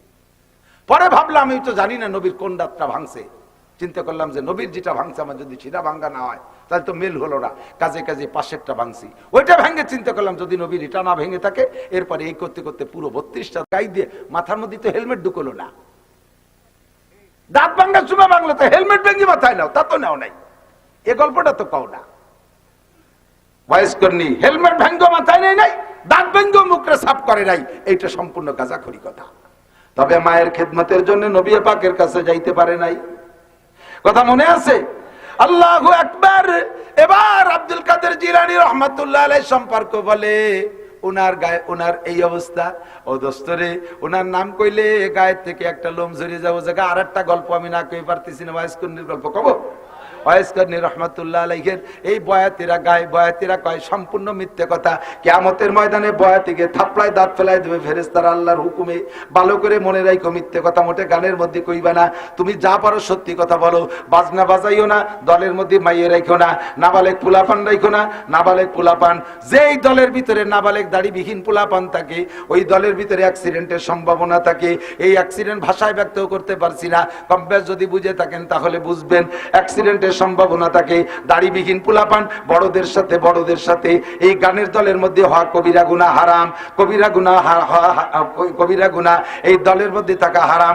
এর কারণেই আলী হাসান ওসামা বলেছে একদল মৌলবীরে তার পরনে মৌলবী তার পরনের কাপড় খুলে বেলায় দিচ্ছে। হাজারো অভিজ্ঞতার আলোকে বলেছে গানের দলের ভিতরে মাইয়েরা থাকতে পারবে না, গানের মধ্যে বাজনা হতে পারবে না, গানের মধ্যে মিথ্যে কথা হতে পারবে না, গানের দলের মধ্যে নাবালেক পোলাপান থাকতে পারবে না, দাড়িবিহীন পোলাপান। যেই গান গাইতেছে বড়রা ওই দলের ভিতরে থাকতে পারবে না নাবালেক পোলাপান। 5 নম্বরে গানের ভিতরে কথা যদিও সত্য, কিন্তু ওই সত্য কথা এমন সত্য কথা হতে পারবে না যাতে মানুষের চরিত্র নষ্ট করে। মানুষের চরিত্র নষ্ট করা সত্য কথা। এই যে মমতাজ খাতুন গায়, এবার আল্লাহ তার দেশে বসাইয়ে, ঠিক না? চাচি আম্মা ফেলু আল্লাহ বুকটা ফাটিয়ে যায়, সত্যি কথা, মোহাব্বতে বুকটা ফাটিয়ে যায়। এই কথা কলিবারা কি কোন মানুষের অন্তরটা আল্লাহর হস্তে কান্তি কান্তি মসজিদে যায়? তার ভিতরে যৌন সুরসুরি বাড়ে না? আমরা ছোটবেলা শুনতাম গান গাইতো, রূপে আমার আগুন জ্বলে যৌবন বারাঙ্গে, প্রেমের সুদা পান করে নাও আয়ে রে আমার দিওয়ানা। এই কইয়ে রুকুতি গেলি নামাজ হবে না? রাতভর এই গালি একটা 1000 নেকি হবে না? একটা উমরার সওয়াব তো হবেই। দাঁত ফেলায় দেবে তাপড়াইয়ে 6:30। যতই তোর শুদ্ধ হোক কথা, সত্য কথা হোক না কেন, এই গান গাইলে যুবক যুবতীর ভিতরে যৌন সুরসুরি আছে, চরিত্র নষ্ট হয়। এই 5 কারণে গান হারাম। 1 নম্বরে মিথ্যা কথা, 2 নম্বরে বাজনা, 3 নম্বরে নারীরা গাওয়া, 4 নম্বরে দলের ভিতরে বড় ভিতরে ছোট নাবালেক পোলাপান থাকা, 5 নম্বরে কথা সত্য হলেও ওই কথার দ্বারা মানুষের চরিত্র নষ্ট করে। এই জাতীয় 5টার যে কোনো একটা থাকলে ওই গান গাওয়া হারাম। আমাদের দেশে গাজীর গান গায়, আপনাদের দিক তো নেই, এবং মান্নত করে গাজীর গান মান্নত করলে ছেলে হয়। সুবহানাল্লাহ। গাজীর গান মান্নত করলে পিএস ভালো হয়, ইরি ধানের মধ্যে শিল পড়ে না। গাজীর গান মান্নত করলে ব্যবসা ভালো হয়, মেম্বার হওয়া যায় বিনা ভোটে। আল্লাহ, গাজীর গান মক্কায় নাই, মদিনায় নাই, সরমুনাই নাই, বিশ্ব ইস্তেমায় নাই, আব্দুল গফফার চৌধুরী খানে নাই, হাটাজারি, বটিয়া, বাবুনগর, জিরি, নাজিরাট, লালবাগ, ফরিদাবাদ, মালিবাগ, যাত্রাবাড়ি, গহরডাঙ্গা, কাসেমুল উলুম, কাদেমুল উলুম, শামসুল উলুম, মদিনাতুল উলুম, কোন উলুমের মধ্যে নাই। বিশ্বের কোন মুহাদ্দিস গাজীর গান জানে না। গাজীর গান গায় কয় জৈট, মৈসো, বগল পার্টি। এত বড় বগল, 2 বগল চাইছে সাফ করে দিলে এক রান্নাঘরের এক চাল হয়ে যাবে, শোন কিনা লাগবে না, কথা কর না। এই গাজা পার্টি, মৈসো পার্টি, বগল পার্টি, ওরা গাজীর গান গায়। তাই দিয়ে বলে আল্লাহ মান্নত করলি সেই গানে বলে ছেলে দেয়, মেয়ে দেয়, মেম্বার বানায়, কোটিপতি বানায়, জুতোর বাড়ি হবে কপালে, আল্লাহ বাঁচায়। তওবা করো। এই সমস্ত মিথ্যে কথা বুজুর্গ গানে দিনে নামের সাথে সেট করে কি করে না, কথা কয়। ওয়াইস করনি মার খেদমতে থাকার কারণে নবীর কাছে আইসা সাহাবী হতে পারে নাই। না দেখলে সাহাবী হবে না। দূরের থেকে নবীরে কলেমা পড়ছে নবীর জামানায়, কিন্তু নবীকে দেখে নাই কোনোদিন, সাহাবী হতে পারবে না। নবীর সাহাবাকে দেখছে, তাবে হতে পারবে। তো এত বড় সম্মান আব্দুলকে ওয়াইস করনি ছেড়ে দিয়েছেন মার খেদমতে। এই ওয়াইস করনি বয়াতিকে ওয়াজ আর কি, বয়াতিকে ওয়াজ, এই ওয়াইস করনি নবীর বাড়ির পাশে বিলালের বাড়ি আইসা জিজ্ঞেস করছে, বিলাল তোমার মুখ বেজার কা? হায়াত নাই, হায়াত কমে গেছে, আর মাত্র 7 দিন আছে। খান হুজুর খান। হযরত বিলাল ওয়াইস করনিরে রুটি খাতি দিয়েছে, রুটি খাইয়া এরপরে কয় যে লেখো তোমার হায়াত কয়দিন আছে? কয় 7 দিন। আমি ডাইন পাশে ফুটা একটা দিয়ে দিলাম, কত হলো? 70। এখন থেকে তোমার হায়াত 70 বছর। ওয়াইস করনি হযরত বিলালের বাড়ি আইসা রুটি খাইয়া তার বয়স 7 থেকে 70 বানাই দিয়ে গেছে। পাশের বাড়ি মুহাম্মদুর রাসূলুল্লাহ, আল্লাহর নবীর বাড়ি, নবীকে দেখে সাহাবী হয়ে গেল না, অথচ বিলালের বাড়িতে রুটি খেয়ে চলে গেল। এই গাঁজাখড়ি গল্প গানের মধ্যে গায়। কতক্ষণ আছে না নাই? আছে, শুনছেন না আপনারা? আমি হয়তো সম্পূর্ণ বিস্তারিত কইতে পারি, আমি বিষয়বস্তু বলে ফেলাইছি। তাজা মিথ্যে কথা, ঠিক কিনা? হযরত মুআবিয়া রাদিয়াল্লাহু তাআলা আনহু, মুআবিয়া রাদিয়াল্লাহু তাআলা, সাহাবাদের নাম শুনলে একটু বলেন রাদিয়াল্লাহু তাআলা আনহু। বিলকুল কোনো কিলোকাল করবে না, কাতেবে ওহী। মদিনায় যাওয়ার পর, রসুল মদিনায় যাওয়ার পরে হযরত মুআবিয়া মুসলমান হয়েছে। এই হযরত মুআবিয়া শিক্ষিত যুবক ছিলেন, হুজুরের সাথে ওহী লিখতেন। একটানা 30 বছর তাহাজ্জুদের নামাজ ছোটে নাই। একটানা 30 বছর তাহাজ্জুদের নামাজ ছোটে নাই। একদিন তাহাজ্জুদ ছুটে গেছে, এই যে কান্না কানছে, দিনের বেলা কানতে কানতে রুমাইল মুড়ি দিয়ে অন্য সাহাবাদের সামনে মসজিদে আসছে ওক্তীয় নামাজ পড়তে, রুমাইল মুড়ি দিয়ে মুখ কেউরে দেখায়নি লজ্জাতে যে তাহাজ্জুদ ছুটে গেছে। আমাকে ফরজ নামাজ ছুটে যায়, জুমর নামাজও ছুটে যায়, এরপরে বুক ফুলাইয়ে নাচতে নাচতে আসে। তুই জুমর নামাজ পড়ি না? কয় না, আজকে 1.5 বিঘে বই পেঁয়াজ লাগাইছি। গেছে একদিন জুমো গেছে, তাতে কি পেঁয়াজ লাগাই থুয়েছি। বুক ফাটা ফেলাই দেবে মমতাজ রেদিলা থইয়ে। দুনিয়া কামাই করতে যাইয়া বুক ফুলাই হাঁটো নামাজ ছাড়িয়ে দিয়া। হযরত মুআবিয়া তাহাজ্জুদের নামাজ ছুটে গেছে, দিন ভরে কাঁদছে, কাঁদতে কাঁদতে যায় নামাজ ভিজে গেছে, নিচে কাদা কাদা হয়ে গেছে। কি জন্যে যায় নামাজ আছে? এই তাহাজ্জুদ ছুটলো গত রাত্রে ঈশার নামাজের পরে একটু টাইম বেশি ধরে, একটু বেশি টাইম এই কোরআন শরীফ তিলাওয়াত এবং একটু জরুরি মিটিং ছিল, ওই করতে করতে রাত বেড়ে গেছে। বেশি রাত্রে ঘুমাইছি বিদায় তাহাজ্জুদের সময় উঠতে পারি নাই। এই জন্য এই তাহাজ্জুদ ছুটে যাওয়ার জন্য কানছে, ধুমসা কান্দা, দিন ভরিয়ে কানছে। আজকে থেকে প্রতিজ্ঞা করছে, জীবনে যত বড় জরুরি কাজ আসুক না কেন, যত বড় জরুরি কাজ আসুক, সব ঈশার আগে সারবো। আমি ঈশার নামাজের পরে আর সজাগ থাকবো না, বিছানায় চট করে শুয়ে পড়বো, যাতে আমি ফজরের নামাজ এবং তাহাজ্জুদের নামাজ ঠিক মতো পড়তে পারি। এই প্রতিজ্ঞা করছে। আজকে প্রতিজ্ঞা করিয়া তাড়াতাড়ি শুয়ে পড়ছে, ঈশা পড়ে শুয়ে পড়ছে। জাস্ট টাইম তাহাজ্জুদের সময় মনে আছে 6 ঘন্টা হজের গোড়ায় চলে আসি, কিন্তু ফিরে ঘুরতে ঘুরতে আল্লাহ তাহাজ্জুদ যাতে না ছুটে যায়, টাইম মতো 6 ঘন্টা ঘুমাইয়া সজাগ হয়ে গেছে। শুয়ে শুয়ে একটু মোড়ামুড়ি রেস্ট নিচ্ছে আর কি, ঘুমাইয়া কষ্ট হয়ে গেছে, শুয়ে শুয়ে একটু রেস্ট নিচ্ছে। উঠবে তাহাজ্জুদের জন্য উঠবে। এই ঘুম ভেঙে গেছে, ইতিমধ্যে কে যেন মাথায় এসে এরকম নাড়াচাড়া দিচ্ছে, পাততালে সুরসুরি দিচ্ছে। উনি মনে করছে যে গতকাল তাহাজ্জুদ ছুটছে, কান্নাকাটি করছে, আবার স্ত্রী মনে এগুলো করতেছে। তাদের যেন স্ত্রী জায়গা মতো শোয়া, এই মাথায় আবার কেটা যেন সুরসুরি দিচ্ছে। হুজুর আমি ইবলিস, আমি ইবলিস। তো তোর তো কেটা কি আছে, মাথা নাড়া দিস কে? কয়েছে তাহাজ্জুদ পড়বেন না? কয়েছে ভরি না ভরিস না আমার ব্যাপার, তো তুই ডাকিস কে? তোর কাজ তো ঠেসে ঠেসে আরো ঘুমাই দিবি, উঠতে দিবি না, তুই ডাকিস কে? কয়েছে হুজুর সে পরে কবানি, শেষে পরে ছুটে গেলি পরে আর এক বিপদে পড়বানি, তাড়াতাড়ি পড়েন পরে কই। কয় না তুই না করলে আমি পড়বো না। তোর এই তাহাজ্জুদে উঠোনের মধ্যে কোনো ক্রিমিনালি আছে? কয় তানালিকা পড়বো না, কয় যে হুজুর চাইতে আর এক বিপদে পড়ে যাওয়া নিয়ে তা আপনি বড় বিপদে ফেলাই দিলেন। ঠিক আছে বলতেছি, ওই গত রাত্রে তাহাজ্জুদ যে পড়েন না, আমার আসল ডিউটি যেটা, আপনার তাহাজ্জুদ পড়তে দেবো না, এটা হলো আমার মূল দায়িত্ব। এটা হলো গতকালকে পালন করছি। আর আজকে ডেকে দিছি কেন? গতকালকে আপনারা তাহাজ্জুদ পড়তে না দেওয়ার কারণে আমার যে লস হয়ে গেছে, আমি আর কি দিয়ে ক্ষতিপূরণ করবো তা বুঝে উঠতে পারতেছি না। আপনি এক রাত তাহাজ্জুদ ছুটার কারণে সারাদিন যে পরিমাণ কাঁদছেন, সারাদিন যে পরিমাণ কাঁদছেন, তাতে 30 বছর লাগাতার তাহাজ্জুদ পড়েও আল্লাহ পাকের কাছে ওই কান্নার কারণে যে মর্যাদায় পৌঁছাইছেন, 30 বছর তাহাজ্জুদ পড়ে ওই মর্যাদায় যাইতে পারতেন না। তাতে আপনার এই এক রাত তাহাজ্জুদ ছুটোই দিয়ে কি যে প্রমোশন আপনার করাই দিছি, আমি যে চরম লস হয়ে গেছে। এই জন্য আমি নিয়ত করছি যে আর কোনো জায়গা যাই না যাই, ডেলি রাত্রি এসে আপনার তাহাজ্জুদের জন্য ডেকে দেবো, ওঠেন তাড়াতাড়ি ওঠেন। হুজুর কয় শয়তান, ইন্নাহু লাকুম আদুব্বুম মুবিন। আল্লাহ পাক তো খালি খালি বলে নাই, শয়তান তোমাদের প্রকাশ্য পরোক্ষ প্রত্যক্ষ শত্রু। কথা বলেন ঠিক না? ইবাদত কইয়া আমাদেরকে গুনাহ করাই দেবে, ইবাদতের মধ্যে লস করাই দেবে, ওই সেটাকে উঠাই দেবে। বুজুর্গ একজন এরুমটাকে উঠাই দিয়েছে তারে, ওঠেন হুজুর। তারপরে হুজুর উঠছে, কয় কিরা তুই? কয় হুজুর আমি ইবলিস। এর ডাইরেক্ট পরিচয় দিয়েছে, হুজুর আমি আজে বাজে কেউ না, এর বংশীয়, আমি নিজে ইবলিস। তো তুই আমার ডাইস কে? হুজুর তাহাজ্জুদ পড়বেন না, মসজিদে যাবেন না? কয় উঠি না, উঠি সেটা আমার ব্যাপার, তুই ডাইস কে? কয় যে না আসি, আমার তো বিপদের শেষ নাই, আমার তো কিয়ামতে কপাল পড়ছে, আপনাকে মতো বুজুর্গানের দিনের সাথে একটু খাই খেদমত করে যদি জান্নাতে যাইতে পারি।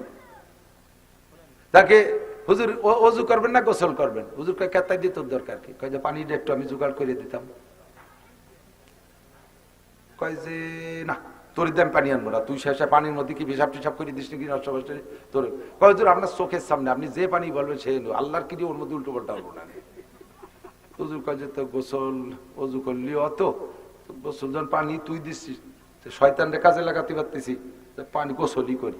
কয় যে ঠান্ডা পানি দে, গরম পানি দে। কয় তার মানে? কয় পানিটা একটু গরম করে দিতাম।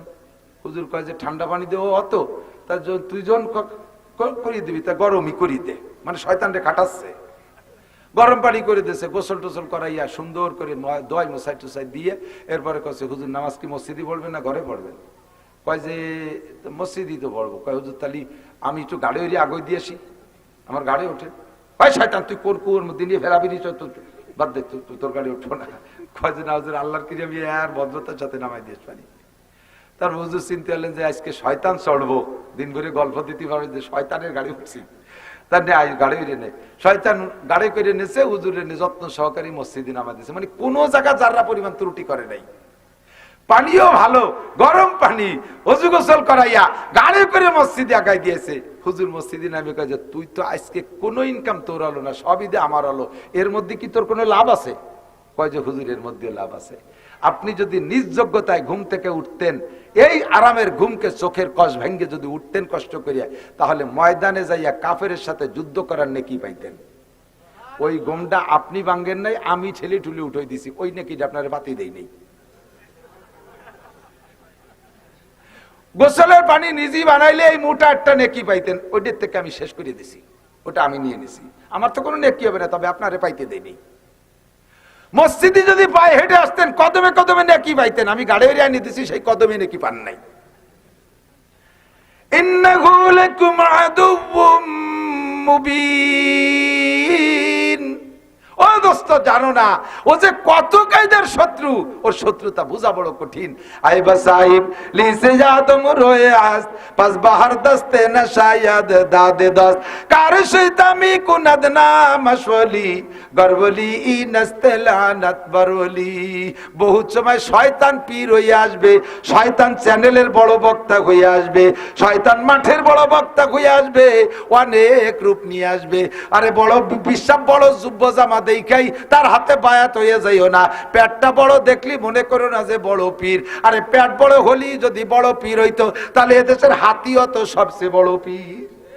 কথা কন না কেন? আল্লাহু আকবার। যাত্রার কাছে বায়াত হইও না। যে কোনো জায়গার লোক বেশি দেখলি মনে করো না যে জায়গা বহুত লোক, তাহলে এইটাই মনে হয় আসল। যদি মেলা লোক এক জায়গা হলে আসল হয়, তাহলে আমার উড়াকান্দি ঠাউর বাড়ি 20 লাখের বেশি হয়, তাহলে তো উড়াও তাহলে আসল। ঢোল তবল বাজাইয়া আষাঢ়িয়ে ব্যাঙের মতো জেকের না কি আর তা বোঝাই যায় না। মান্দার মান্দার দোম মান্দার, আমি এইটুক শিখছি আর কি মেলা দিন ধরে। মান্দার মান্দার দোম মান্দার মান্দার দোস্তগীর, কোন কিতাবে লেখা আছে মান্দারে ফকির। এ চাল দিলাম ডাল দিলাম আরো দিলাম কত কি, কও দিয়ে দয়াল তোমরা শোনে লাগবে কি। বাবু ব্যাং কাঞ্জেল যে শুনি, এরপরে গাইতেছে হাই হাই হাই, দল ধরি যখন হাই চাই করতেছে, কটা কুত্তো বসা ছিল ওরা রাস্তার ওই পাশে দৌড়ে চাই নিয়ে। একে জিকির না কুত্তো খেদানি। জিকির যদি শিখতে চাও আব্দুল গফফারের কাছে যাও। লা ইলাহা ইল্লাল্লাহ লা ইলাহা ইল্লাল্লাহ। আরে জিকির যদি শিখতে যাও তাহলে বলেন দুই, আমার সাথে বলেন দুই, জোর হলো না, 3 4 ফেব্রুয়ারি। একই জিকির হল নাকি? একই জিকির নাকি? হ্যাঁ ও জিকির, বলেন 2 3 4 ফেব্রুয়ারি 2024 জাতীয় সংসদ নির্বাচন। জোর বলেন কি? বিশ্ব ইজতেমা। জোরে বলেন। জোর হলো না? এর মধ্যে ভাজ আছে নাকি? কোনো ভেজাল আছে নাকি? ওলামায়ে কিরাম যে জায়গা যাবে আমরা সেখানে যাব। মুফতি আব্দুল গফফার সাহেব যেখানে, ইসমাতুল্লাহ কাসেমি যেখানে, আব্দুল কাইয়ুম সাহেব যেখানে, হেলাল উদ্দিন সাহেব যেখানে, এহিয়া মাহমুদ সাহেব যেখানে, জাফর আহমদ সাহেব যেখানে, বাংলাদেশের আমাদের ফরিদপুরের উজ্জ্বল নক্ষত্র এরা, লিয়াকত আলী সাহেব যেখানে, আমরাও ঠিক না? আল্লাহ আছে সেখানে, ইন্দ্রা আছে যেখানে, বলেন আল্লাহ আছে সেখানে, উলামায়ে কিরাম যেখানে, আল্লাহ আছে, উলামায়ে কিরাম যেখানে, হাটাজারি হুজুররা যেখানে, পটিয়ার হুজুররা যেখানে, দেওবন্দি উলামায়ে কিরাম যেখানে, এই সব উলামা যেখানে, আল্লাহ আছে। আল্লাহ আছে যেখানে, আল্লাহ আছে যেখানে, আল্লাহ আছে যেখানে, ওলামায়ে কিরাম 2 3 4 এর ইজতেমায় আছে, আল্লাহ সেখানে আছে, আমরাও সেখানে আছি, ঠিক কি না? ফকু ফাকি বাদ দেন, এই 2 3 4 এর ইজতেমায় আল্লাহ দিলে এত লোক হবে যে পায়খানায় 500 লোকের সিরিয়াল পড়ে যাবে, যথেষ্ট মানুষের ইনশাআল্লাহ লুঙ্গি নষ্ট হয়ে যাবে পায়খানায় যাওয়ার আগে, এত লোক। আর এরপরে আরেকটা ইজতেমা হবে, এক একজনে 50টা করে পায়খানা ভাগে পাবে। লোকের সমাগম এত বেশি হবে যে এক একজনে 50টা করে পায়খানা ভাগে পাবেন।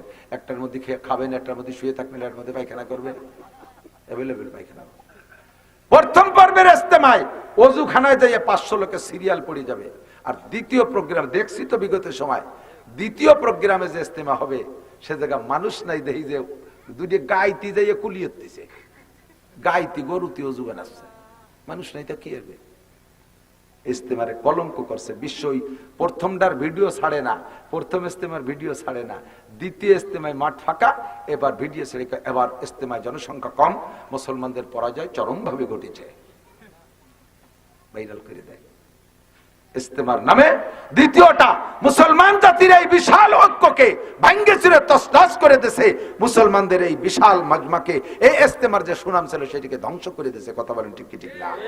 ওটাই যে আমাদের দরকার নাই, আমাদের জাগতিক ভাইরালের দরকার নাই।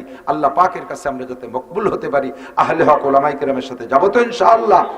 যাওয়া কত আসান করে দিয়েছে আল্লাহ তাআলা। আগে পদ্মা নদী পার হওয়াটা বড় রিস্ক ছিল, ফেরি পাওয়া যায় না, গাড়িকে গাড়ি, কত কষ্ট হয়েছে। এখন ব্রিজ হয়ে গেছে, আসানের সাথে চলে যাবেন, ব্রিজ হয়ে গেছে। গত রাত্রে আমি ঢাকা থেকে আসছি, কুয়াশা, ব্রিজের গোড়ায় যখন আসছি কুয়াশায় ব্রিজও দেখা যায় না।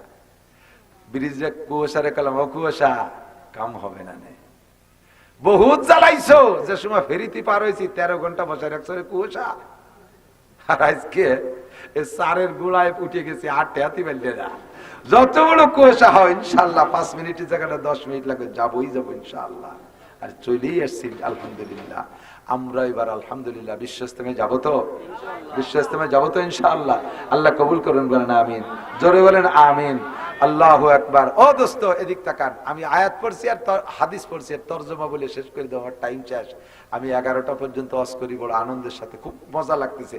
এই অল্প কয়েকজন মানুষ, তো আমার যে কোনো ছোট মাহফিল আর কি, অনেক ছোট মাহফিল, তবে আপনাদের সাথে কথা বলতে আমার ভালো লাগছে। আপনাদের কষ্ট হচ্ছে নাকি? আমি সুরও জানি না, তালও জানি না। এদিক তাকান, ভাইরাল হওয়ার বয়সও নাই। বর্তমানে ওয়াজ চলতেছে বিভিন্ন ব্র্যান্ডের উপরে। ব্র্যান্ড চেনেন তো? ব্যবসা হয় গ্রুপের উপরে, আকিজ গ্রুপ, বসুন্ধরা গ্রুপ। কারণ একা একজন এরকম বড় টাকার মালিক হইয়া একটা ইন্ডাস্ট্রি বানানো কঠিন। যা 2-5 কোটি টাকা হয়েছে ওই নিয়ে একটা গ্রুপের সাথে যোগ দেয়, শেষে গ্রুপের সাথে বড় ব্যবসা হয়। এই যে পরিবহন দেন না, পরিবহন গ্রুপ, কম্পোর্ট গ্রুপ, তারপরে আরো কি কি গ্রুপ আছে যত, গ্রিন লাইন, লাইন ওখানে হলো লাইন, পরিবহনে হলো লাইন, এই লাইনই যোগ দিয়ে দিতে হবে। আমাদের করিম গ্রুপ, এই আপনাদের করিম গ্রুপে আমাদের টুঙ্গিপাড়া এক্সপ্রেস, বহুত গাড়ি, এক একজন 2-5টা পরিবহন কেনে, এই 5টা পরিবহন দিতে একটা লাইন কেনা যায় না, ওই গ্রুপের সাথে যোগ দেয়, তার সাথে চলে যায়। এর নাম হলো গ্রুপ ব্যবসা। আর কি ব্যবসা? গ্রুপ ব্যবসা। বর্তমানে উলামায়ে কেরাম মাঠে আসতেছে গ্রুপ ব্যবসা নিয়ে, গ্রুপ ব্যবসা নিয়ে। এক একজনে এক এক গ্রুপের সাথে সংযুক্ত হইয়া সেই ডিজাইনে, সেই কণ্ঠে, সেই সুরে ওয়াজ করতে পারলি মার্কেট পাওয়া যাবে।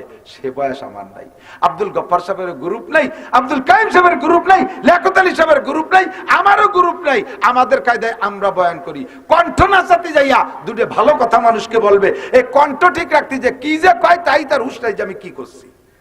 ঘুরিয়ে ঘুরিয়ে খালি সুরটা ঠিক থাকে নাকি, ব্র্যান্ডের থেকে সরিয়ে না যায়, ব্র্যান্ড ঠিক রাখতে। ফালতু বাদ দেন, উম্মতকে কিছু বলার চেষ্টা করতে হবে। উম্মতকে কিছু, আমার সুরের দরকার নাই, আমার কিছুর দরকার নাই, আমি যা বুঝছি উম্মতকে সেই কথাগুলো বুঝানোর ফিকির, এইটা হবে বক্তাদের দায়িত্ব। আপনারা কি আমার কথাগুলো বুঝছেন? আব্দুল কাইম সাহেবের এলেমের সামনে আমি মক্তবের পোলা পান্ন না, সেই মানুষটা আপনাদেরকে পড়াইছে। আল্লাহ পাক তার বয়ান থেকে আমাদের নূর হাসিল করা তৌফিক দান করবেন। আমি যে কথাগুলো বলছি এই কথাগুলো কি বাড়ি নিয়ে যাবে? ইনশাআল্লাহ যাবে। আল্লাহ পাক রব্বুল আলামিন বলেন, নাসির তুমি যেভাবে একেবারে খ্যাকম্যাক করে ধরছো আজকে, আমার বান্দারা তো ভয়তে পরান খাউলে গেছে, এরা তো দুর্বল হয়ে গেছে, একটু সাহস দাও। এবার আল্লাহ পাক বলেন, ইনতাজতানিবু কাবাইরা মা তুনহাউনা আনহু। আমার দিক বড় মজা, শেষ ফিনিশিং। পেশা পাইছে, ভারী পেশা পাইছে।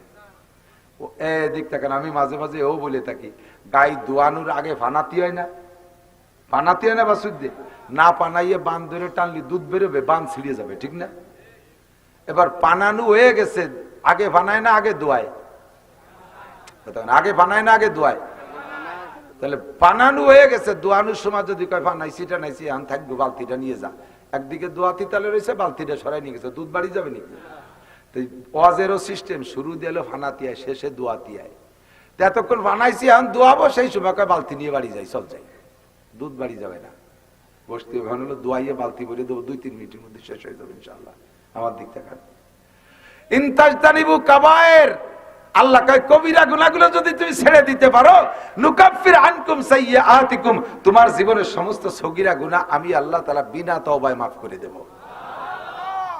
হয়ে গেছে না? বালতি ভরে গেছে না?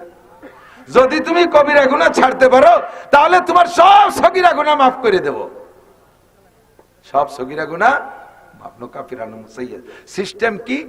আল্লাহ পাক বলেন, আকিমিস সালাতা তারাফাইন নাহারি ওয়া যুলাফাম মিনাল লাইল ইন্নাল হাসানাতি ইউযহিবনাস সাইয়্যাত যালিকা যিকরা লিয-যাকিরিন। দিনে রাতে কয় ওয়াক্ত নামাজ? জোর হলো না, সবাই বলতে হবে কয় ওয়াক্ত? 5 ওয়াক্ত। কি 5 ওয়াক্ত? কি 5 ওয়াক্ত? কি ওয়াক্তীয় নামাজ কয় ওয়াক্ত? আমি ভালোরে পড়াচ্ছি কেন মিয়া, কিয়ামতে যে কয়দালি তো শুনিই নেই কোনোদিন। আমি কি যদি শুনতাম তাহলে কি নামাজ না পড়িয়ে ছাড়তাম নাকি? আমি কিন্তু শুনি নেই যে নামাজ 5 ওয়াক্ত। আমি তো মনে হচ্ছে যে নামাজ খালি শুক্রবারে জুমুর নামাজ। আপনি মুখ দিয়ে বলছেন, আমল নামায় লেখা হয়ে গেছে, আমার দায়িত্ব শেষ। নামাজ কয় ওয়াক্ত? আরো জোরে। এই 5 ওয়াক্ত নামাজ হাতের 5টা আঙ্গুলের মধ্যে আপনি খুঁজে পাবেন। এই হাতের 5টা আঙ্গুলের ফাঁকার সেটিংও যেমন 5 ওয়াক্ত নামাজের ফাঁকার সেটিংও, এডে ফজর, এডে জোহর মাঝারি ফাঁকা, আসর মাগরিব ঈশা ছোট ছোট ফাঁকা, এইটা যদি ঈশা আর এইটা যদি ফজর হয় তাহলে সারা রাতের একটা লম্বা ফাঁকা, ঠিক না? হাতের 5টা আঙ্গুলের মাঝখানের ফাঁকাগুলো যেমন 5 ওয়াক্ত নামাজের মাঝখানে ফাঁকাও, এই 5 ওয়াক্ত নামাজের ফাঁকার মাঝখানে 2 ওয়াক্তের, প্রত্যেক 2 ওয়াক্তের মাঝখানে যে গ্যাপ আছে, এই গ্যাপে যত সগীরা গুনাহ হবে 5 ওয়াক্ত নামাজ পড়লে সব সগীরা গুনাহ মাফ। শর্ত হলো কবিরা গুনাহ করতে পারবেন না, কবিরা গুনাহ করা যাবে না। আল্লাহ পাক রব্বুল আলামিন এর ওসিলায় আপনার সমস্ত গুনাহ মাফ করে দেবে, আপনাকে কিয়া 5টা পুরস্কার দেবে। একটা পুরস্কার দুনিয়ায় অভাব থাকবে না, 2 নম্বর পুরস্কার কবর আযাব মাফ, 3 নম্বর পুরস্কার ডান হাতে আমলনামা পাইবেন, 4 নম্বর পুরস্কার যে ডান হাতে আমলনামা পাবে ও লোকটা পুলসিরাতের গোড়ায় দাঁড়ায় থাকে লাগবে না, বিদ্যুৎ গতিতে সেকেন্ডে 1,86,000 মাইল গতিতে উপর পার হয়ে চলে যাবেন। পার হওয়ার সাথে সাথে ফাঁকা সরের মধ্যে ঘুরে বেড়ানো লাগবে না। ইয়াদখুলুল জান্নাতা বিগাইরি হিসাব, বিনা হিসাবে জান্নাতি। জোরে কোন সুবহানাল্লাহ। পারা যাবে তো? এই সব আমলগুলো মরার পরে না আগে? কথা কয় না।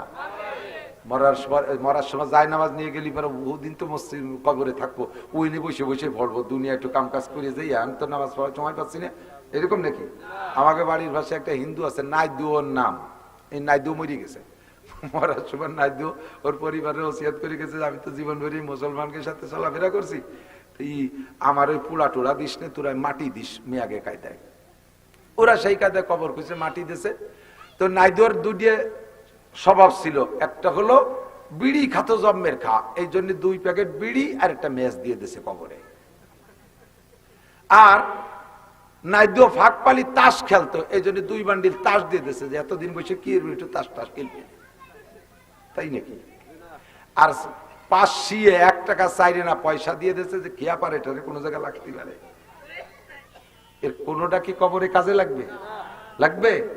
কিচ্ছু লাগবে না। এই জামাতাল ইনসান ইনকাতানহু আমালুহু, সব আমল বন্ধ, নামাজ বন্ধ, রোজা বন্ধ, হজ বন্ধ, যাকাত বন্ধ, ফরজ বন্ধ, ওয়াজিব বন্ধ, গান বন্ধ, জারি বন্ধ, যাত্রা বন্ধ, মদ বন্ধ, গাঁজা বন্ধ, ইয়াবা বন্ধ, ফেনসিডিল বন্ধ, সব বন্ধ, ভালো বন্ধ, মন্দ বন্ধ, সব বন্ধ। কবরে কিচ্ছু চলবে না, কবরে চলবে শুধু ব্যবহার। এই যা কামাই করে যাবেন ওইটা খরচ করা শুরু হলো কবরের থেকে। এখন যা কামাই করছে তাতে লম্বা টাইম আখেরাতে কতদিন চলবে না চলবে তা তো জানি না। এই জন্য মরার আগে একটা স্থায়ী আয়ের সোর্স খুলে রেখে যেতে হয়, একটা স্থায়ী আয়ের সোর্স খুলে রেখে যেতে হয়। কতক্ষণ? আর আল্লাহর রহমতে সালতা নগরকান্দার মানুষ এত হুঁশিয়ার, যখন এই কথা শুনছে তখন টের পাইছে যে এখনই মনে হয় কালেকশন হবে, তার আগেই আল্লাহর রাস্তায় চলে যা ভালো। যারা গাজা কি কয়, ফিলিস্তিন আর গাজার বাইতুল মুকাদ্দাসের পক্ষে, ফিলিস্তিন গাজার মুসলমান আর বাইতুল মুকাদ্দাসের পক্ষে, তারা বসে থাকবেন। যারা নেতানিয়াহু, জো বাইডেন আর ইহুদিদের দলে, তারা আস্তে আস্তে চলে যাবেন। আমি ডাকে দেখা দেবো যে আমাদের মধ্যেও গাজা কি বলে ইসরায়েলের লোক আছে, শুধুমাত্র পেশাব আসলে 1 আঙ্গুল উঁচু করবেন, তারা জোর করে বসে থাকতে কব না।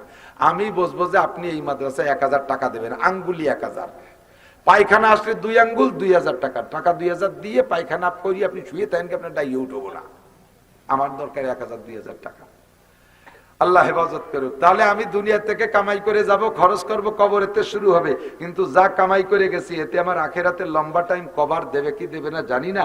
এই জন্য নবী কয় তুমি 3টে কাজ করে আসতে পারো। 1 নম্বরে সদকাতিন জারিয়া, স্থায়ী একটা সদকা জারিয়ার কাজ করে আসতে পারো, ওইটা দুনিয়া যতদিন চলবে কবরে বসে নেকি পাইতে থাকবা। কন্যা সুবহানাল্লাহ। 2 নম্বরে আও ইলমিন ইউনতাফাউ বিহি, 2 নম্বরে কোরআন হাদিসের সহিহ ইলম উম্মতের জন্য রেখে আসতে পারো।